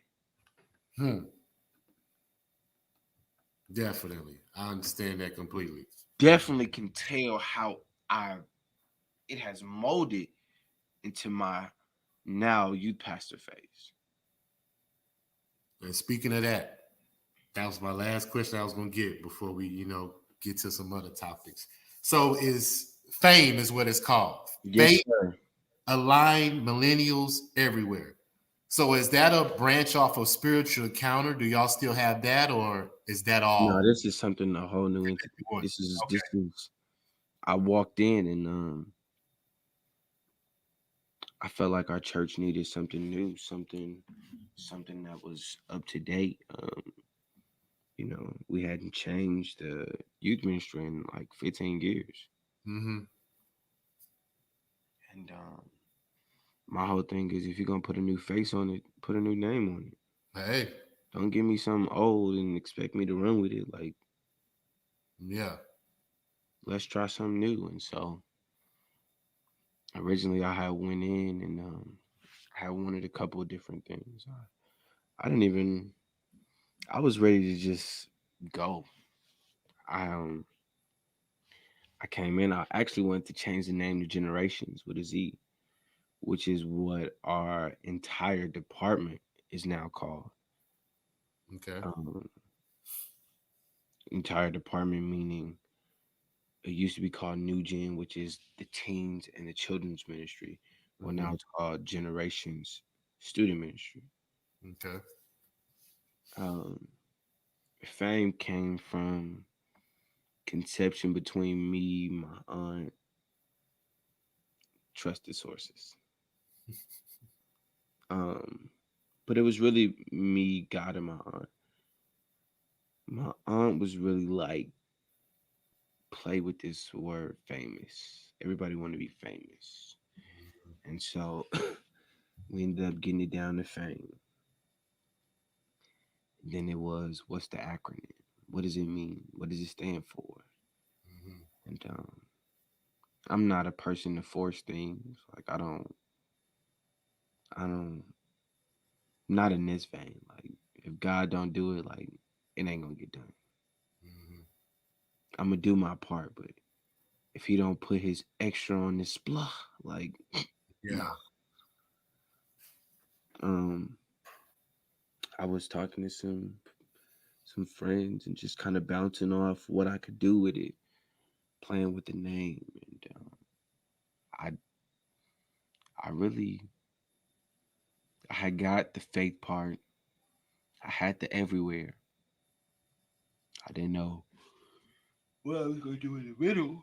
I was trying to figure out what I was gonna do in the middle, but I didn't know. Like I didn't know what I wanted to put. Like nothing made sense. Like I wasn't gonna do maximizing because my grandfather always say that. Like, Yeah. I ain't doing that. That's lame. That's weird. Like Yeah. it's got to be unique to me. And praying and reading the Bible and trying to figure it out. And so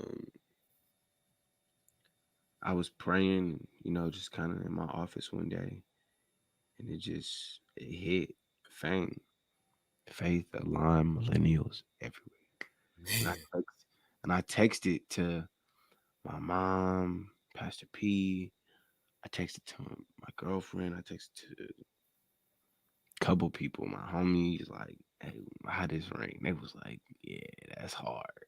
And so from then, I was just like, they was like, what the logo gonna look like? And I already knew what I wanted it to look like. So I knew what I wanted my logo to look like. I didn't know what needed to go on it to make it pop. Yeah. And so fame it's my baby. That's where a lot of people will see this next generation show their face. That's beautiful, man. That's beautiful. And I believe you the one to lead, man, because like I said, I see your energy, I see your enthusiasm. I know you love the Lord, and I know that you're gonna catapult this thing to something great. Seriously. I thank you for that. I that those words mean a lot to me. I think more for me is giving them something that they feel like they don't have. Mm-hmm. I think we're all searching for something to hold on to, something to always be confident in, Yeah. something to always protect us from everything. And really, all of those adjectives add to comfort. Mm-hmm. I started doing church. It's not that it's comfortable, but it's comforting. Mm-hmm. I feel at home when I'm at church. Mm-hmm. I feel at peace. I don't want teens, this next generation, because I seen how they talked about my generation. Mm-hmm. And I know everybody say that, but my generation really got it kind of bad. Like, y'all ignorant, y'all don't listen, y'all want Mm-hmm. everything handed to y'all, none of this. It's just like, Yeah. dang, like, we just trying to figure it out. Like, we just want some information. We're trying to get up. We're trying to get up for y'all. Like, dang. Yeah. And I decided that I wouldn't let who I felt like were my little brothers, my little sisters, or people my age down. Like, Mm-hmm. when a 32-year-old look at me, they need to know, like, I'm still fighting for you. I don't care your age. Yeah. If a 23-year-old come up to me and ask me what's the hardest thing I'm dealing with in life right now, like, I'm gonna tell him straight up. Life in general is hard. Mm-hmm. Which part of it are you asking about?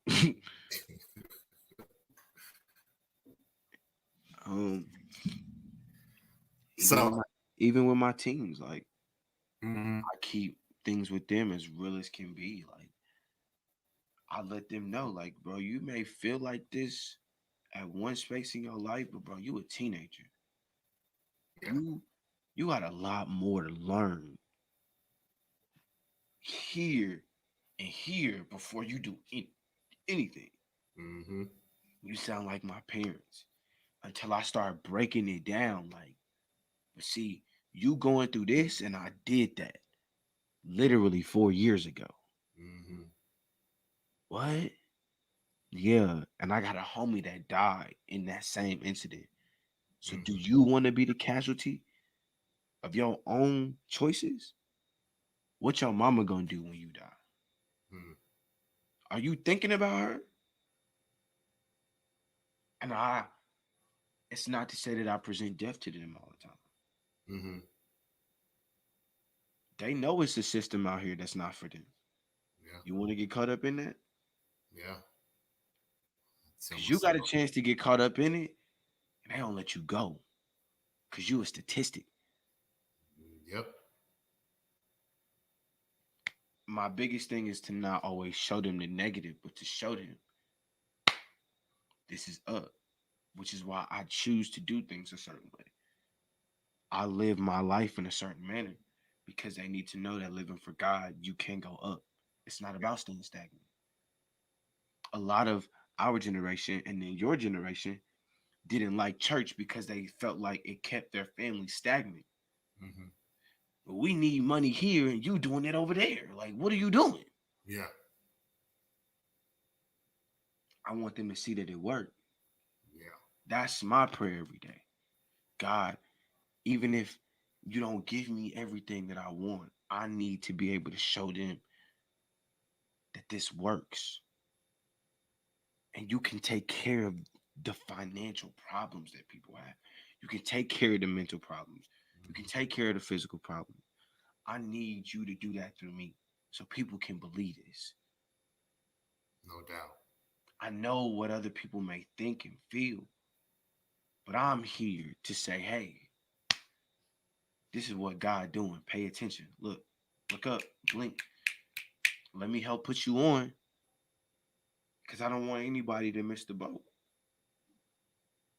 No doubt, man. Beautiful, beautiful, Ivan, man. Man, you have a beautiful story, man. You know, you've been through a lot, experienced some things, and God has led you to something that you could probably never ever imagined in your whole life. Man, bro, I was leading up to this because, we've been talking over there. Yeah. I was just thinking, and, I don't get asked to do interviews often, so I'm just thinking, and I'm like, is this the start to what he wants? Mm.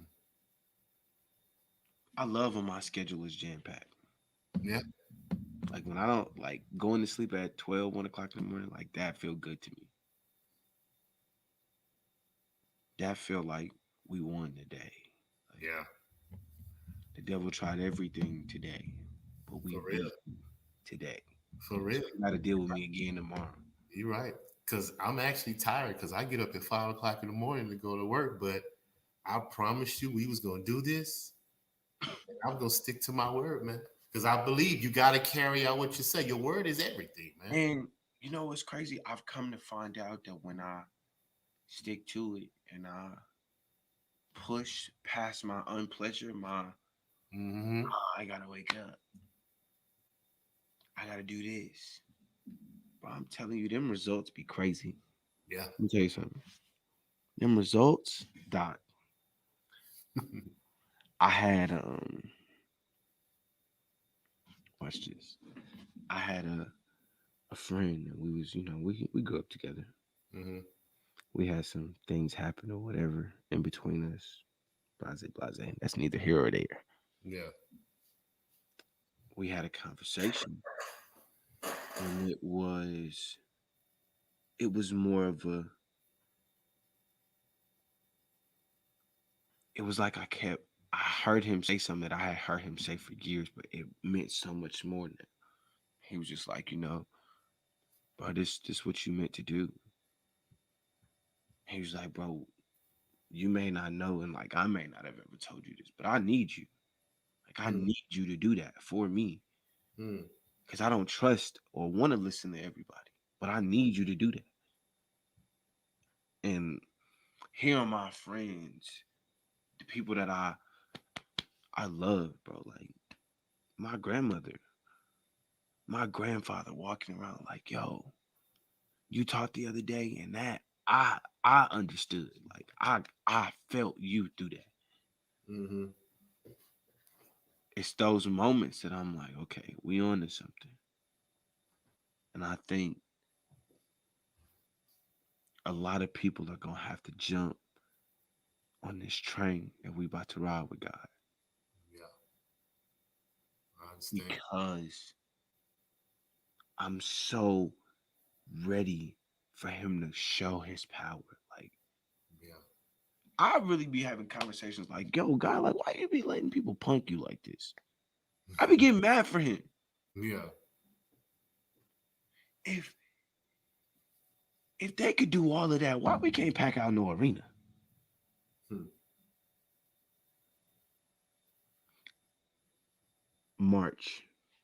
past March, right before the pandemic hit.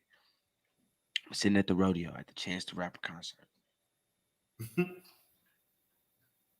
And he has this moment where he turns off all the lights. He turned on the lights in the auditorium. He asks everybody to turn on their phone lights.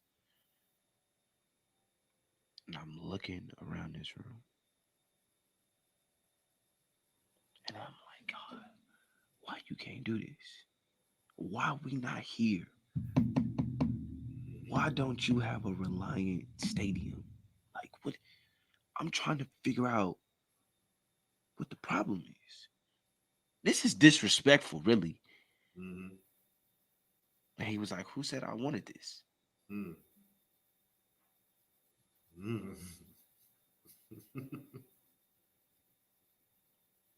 But for me, I want this for you. In your book, it say, if we give you the praise and the worship, and we show you how much you mean, we should be here. We should be able to do that in unison in this building. Yeah. Ever since that day, I'm waiting because I know that's where we gonna be. Yeah. I believe it. I believe it with you, man. And when you do get to that day, I'm gonna bring you back on, and we can talk about all the things. No, when that day comes, when it happened, Mm-hmm. I'm telling you,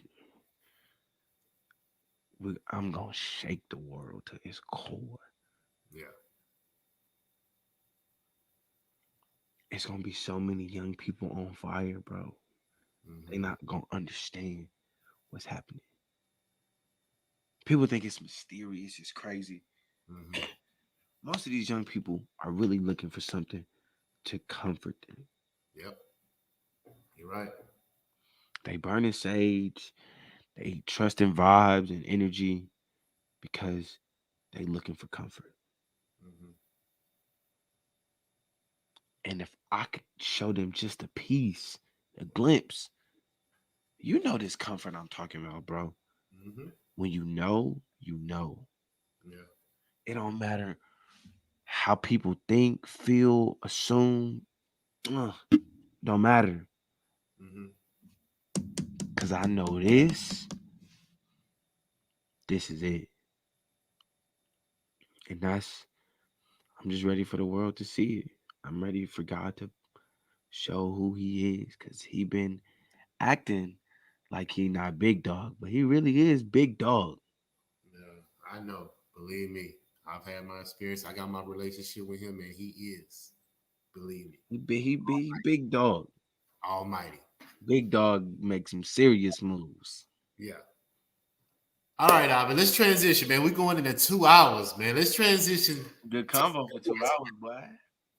So, your Lakers, that's your team, huh? Facts. No doubt. No cap. How long you been a Laker fan?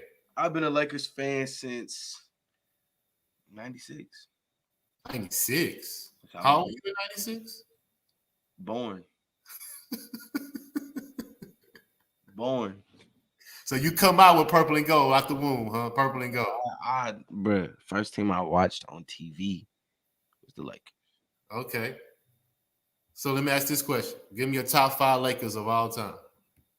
Ooh, let's go. Okay. Don't disrespect now. It's a lot you gonna miss. I already know. Nah, I'm not gonna disrespect. You said top 5, so I'm gonna give you my top 5. At point, I'm putting Magic. Of course. Can't disrespect point guards. Of course. At the 2, I'm putting Kobe. Okay. Respectfully, I'm putting Bron at 3 because he's the best 3 we've ever had. Yeah, I was gonna actually talk about you if you didn't start LeBron at the 3. Yeah. 4, I'm putting Shaq. 5, I'm putting Kareem. Ooh, yeah, I can't be mad at that one. That's pretty much Nobody is beating that team, bro. So, what you think about this year? You think they can repeat? What do you think about Anthony Davis? Can he stay healthy? carry out to these playoffs run? Honestly, if you want me to be real with you, I think we just playing hooky with Kevin. Really? Yeah, he has 10 games. Why can't we sit out 10 games? Stay healthy. Maybe so. I don't know. But I think but if he honestly, everybody didn't see what we do if we stay healthy. We just got a bunch of more shooters now. Like people got to be ready. Like we could turn up that heat. We stay healthy. You see what Brooklyn trying to do to stay with us, bro. Yeah. Everybody want to make super teams when LeBron win a championship. I don't know if anybody noticed the pattern, but I noticed the pattern.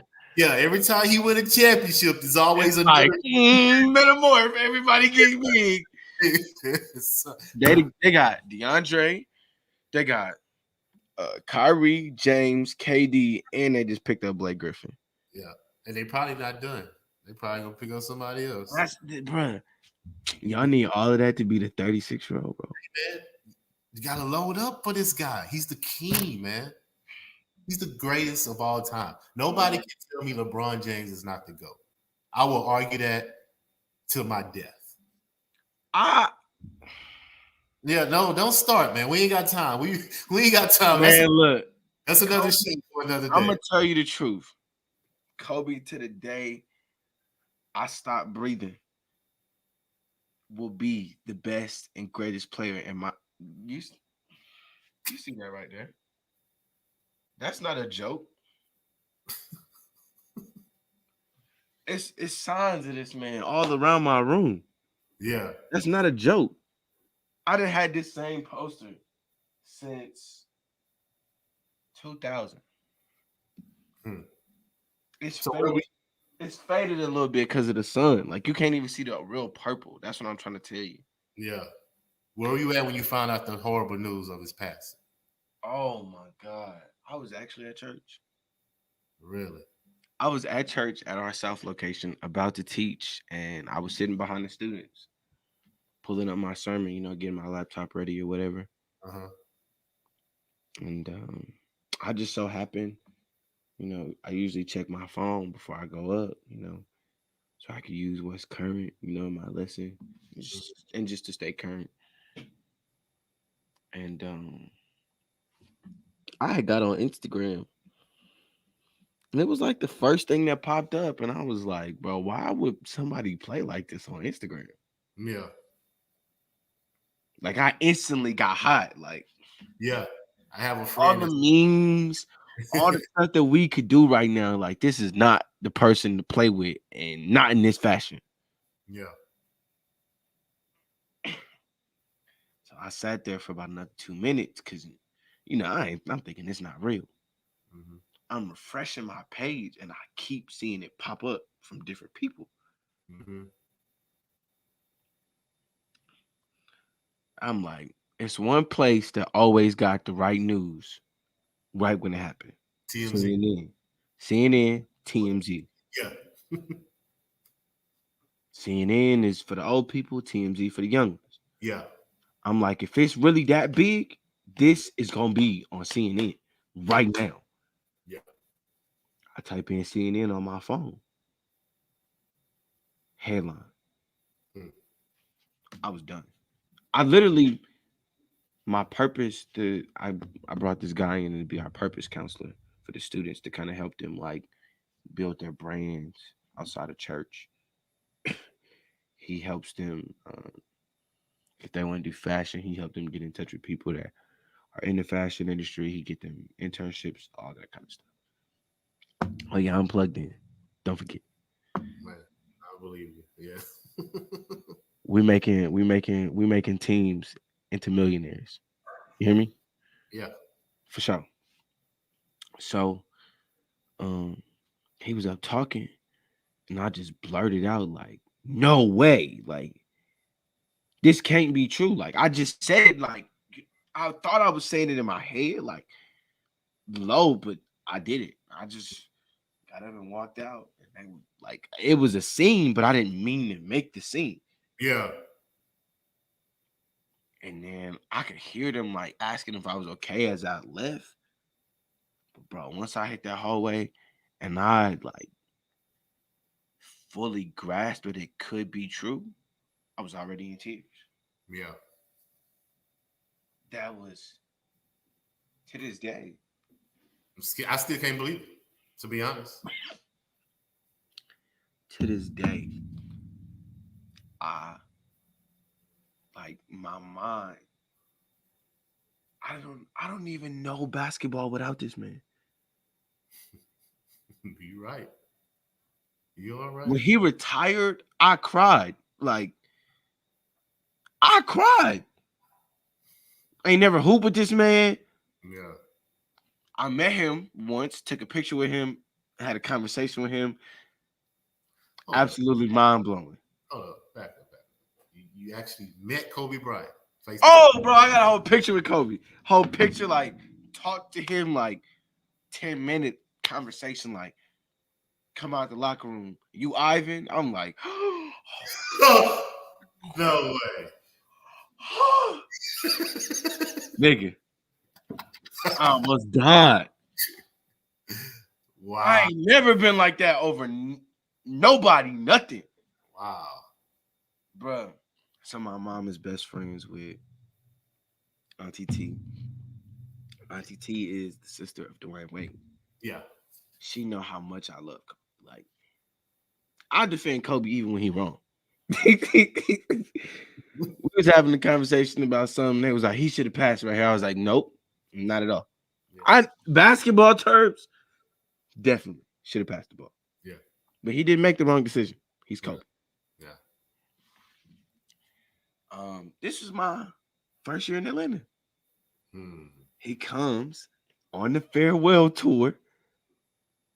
Come to Atlanta. Yeah. Play in Atlanta. He ball out.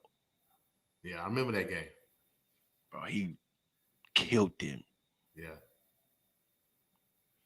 My aunt, she like, oh, by the way, when the game finished, I got some people coming to get you. They're gonna take you downstairs. Downstairs weird.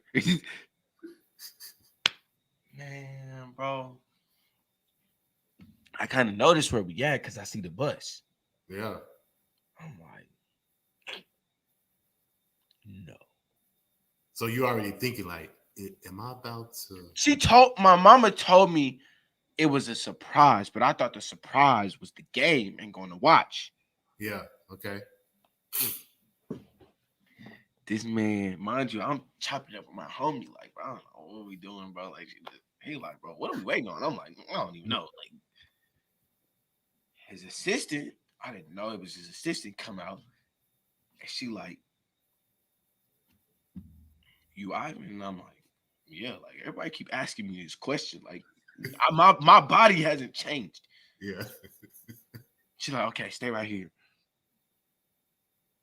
She come back out. I'm like,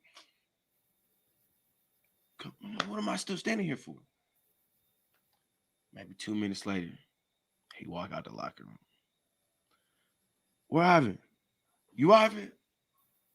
Nigga, when I tell you I almost lost it, I said,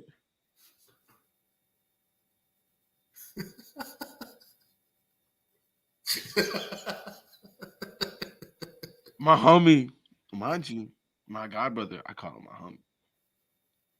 My godbrother, like, he just as shocked as me that he just said my name. Yeah. We both standing there. I'm like,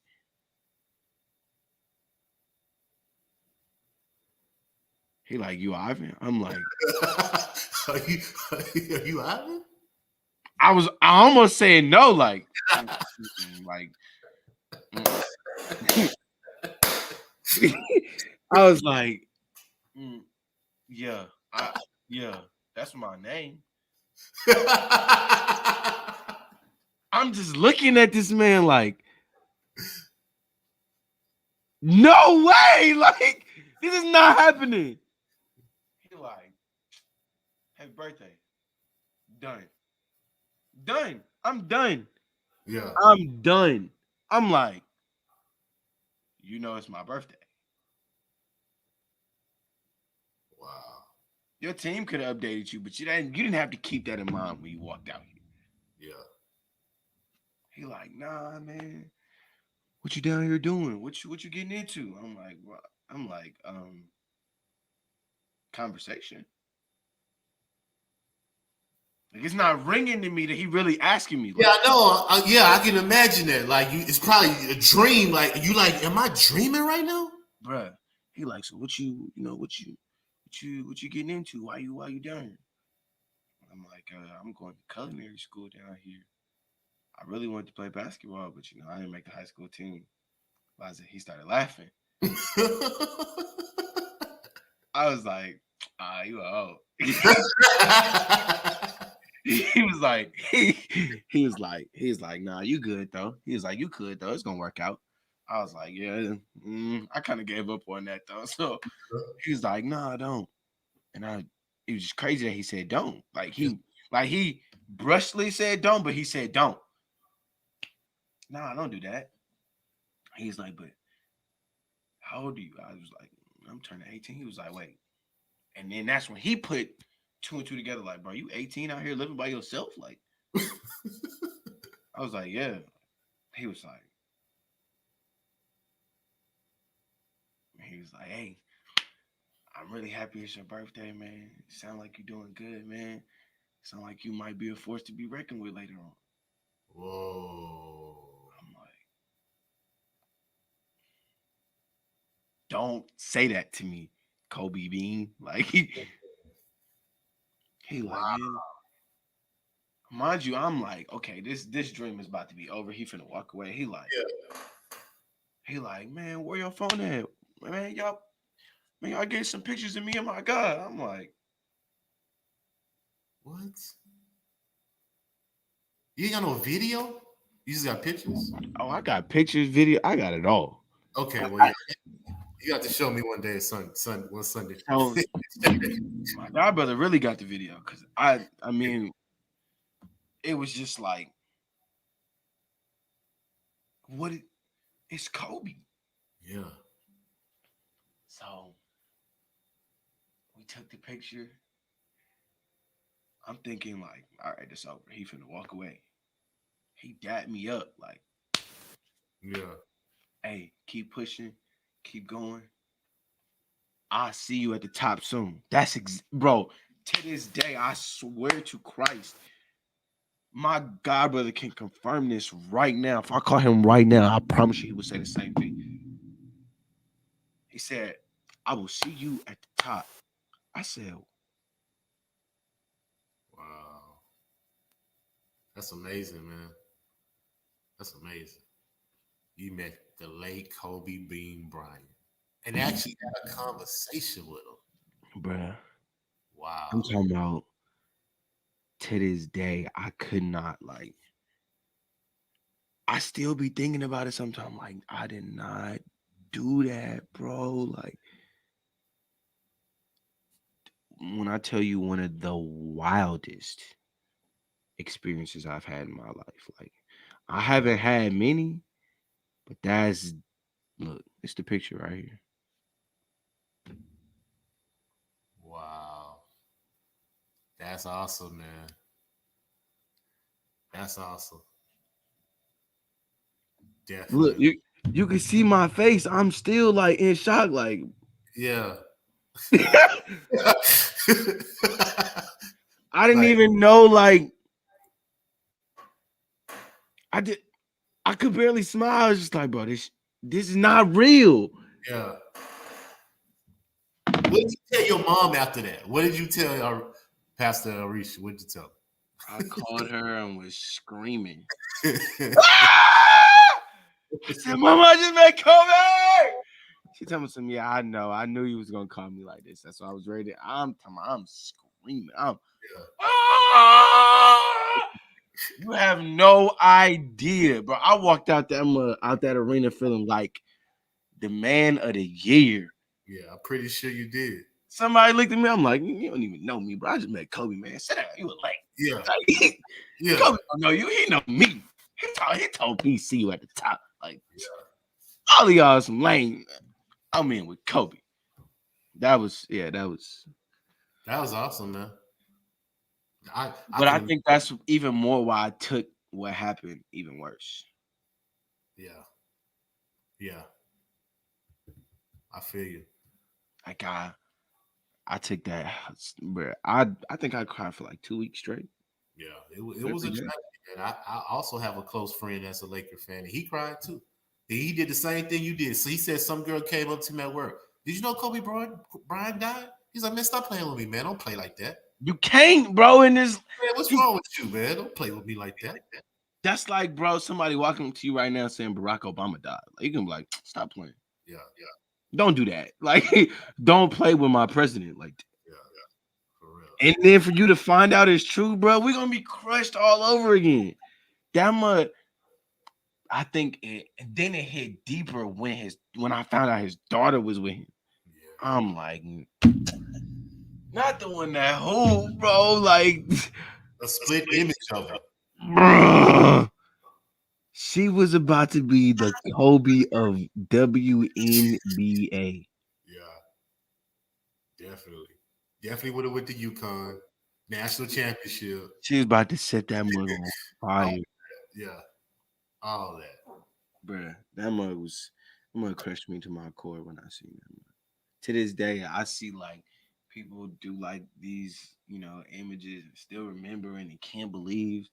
And I still like have moments where I'd be ready to burst in tears. Like this is like he my mama or something. Yeah, it was horrible, man. It was a horrible tragedy. I don't even like Kobe like that. I respect Kobe, but I'm not a Kobe fan like y'all. But it still hit me like he was my favorite player.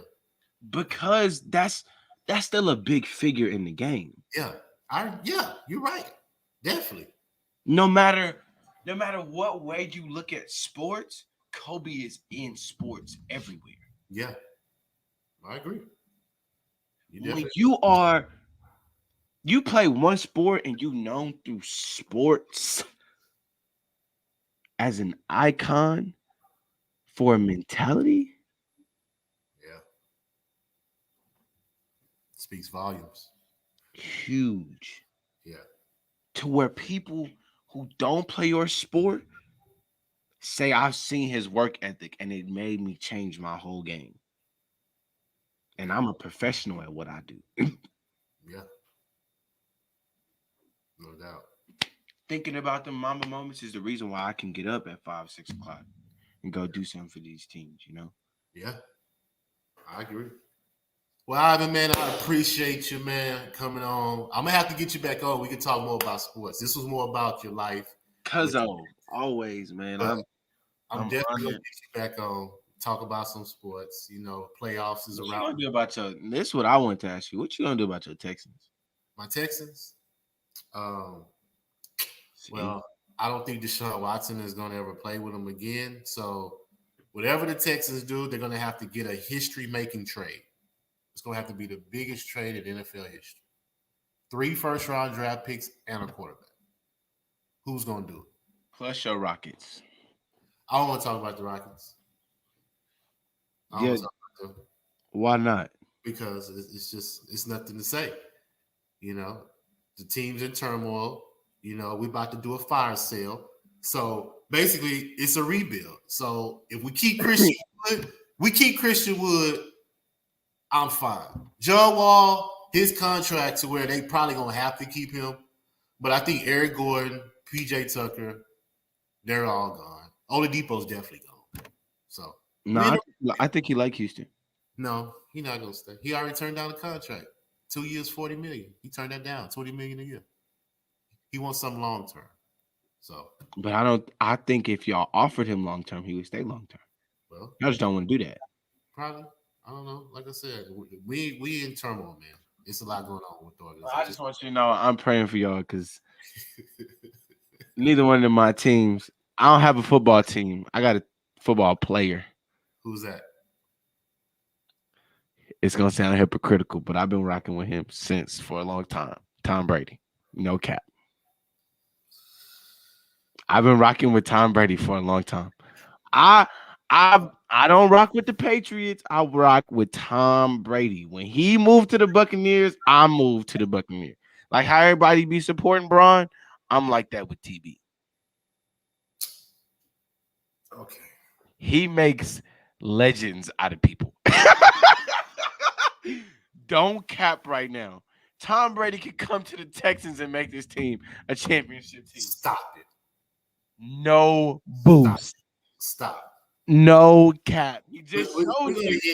end it with that one. We're gonna end it with that one. He just showed you. No, he did not. He showed me that it could be set. They set that up for him. Bro, he annihilated No, the entire league. No, they did. They set that up. That was you can't set up greatness. Hey, only God can do that. Look, they set that up, bro. Stadium in a Super Bowl the first year you come to the team. I feel you, bro, but that they announced that years ago. No, but he knew. He may have knew the Super Bowl was gonna be there, but that don't mean they gonna win them games, bro. That's talent. Do not knock that man on his talent. I don't want to talk about Tom Brady, Ivan. This is not the show to talk about Tom Brady. I need you to be real. No, I need you to come back on. This is your show, RaWordz. I need you to be honest. Raw, tell me right now that he is not one of the greatest quarterbacks of all time. Oh, he's one of the greatest, but not the greatest. Who would be better? I mean, it just depends, man, on what you're. Bro, you capping. See, that's how I know you one of them ones that be capping, because you in on possibility knowing this man is literally has 7 rings. Listen, I get that, but you can't name a quarterback that has a thought about doing that ever. Okay, I get that. I understand all that, but he's one of them. He's not the though. You got Aaron Rodgers. You see what I'm saying? He not better than Aaron Rodgers? No. Come on. Statistically, you're capping right now. Statistically, no. Statistically, yes. 7 rings. Is that all that matters? That's all that matters. No, I'm gonna tell you what makes him better than Aaron Rodgers. To have nobodies at the start of any season and win a Super Bowl with people that at the beginning of the season they couldn't even pronounce their names properly. What is you talking about? Julius Edelman. That's just one off top. Nobody like that man. He come into this system, amazing. Listen, Rob Gronkowski, take both of them out of the Patriot system, put them somewhere else. Super Bowl. Look, Ivan. I really think you just don't want to admit it, but I love you. I love you because you are a Harrison at heart, bro. We don't want to give up nothing. No, man.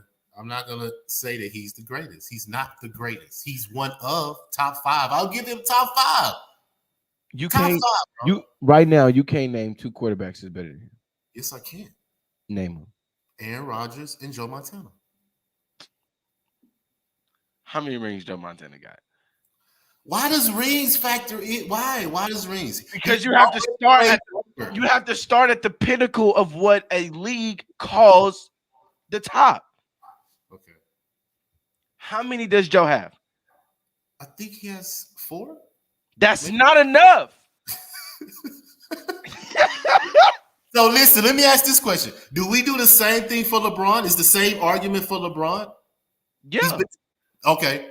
He's not the greatest to me because he doesn't have those rings. Now, if he would have won all of those rings and he would have 7 right now, I guarantee you, I would hands down tell you that Negro is the greatest. He still has time. He's still playing. He still has time. He has no time to get 7. What you mean? He might get 5. He might get. So you say he might get 1 more? I think he got 1 more. 1 more. I'm not saying he can't get to the finals more than 1 more time. I think he can win 1 more. Okay. Well, at least getting to the finals, does that count? Oh, no, that's tough. No. And that's why I'm saying there are on my Rushmore, when it comes to all time, it's only 3 faces on that. We talking about all sports across the, or just sticking to football? Just basketball. Oh, basketball. Okay. When you go to basketball, it's Mike, Uh-huh. Kobe, Jordan. I give it to Mike because you cannot knock perfection. 6 for 6. That's crazy. Okay. Kobe, my favorite player.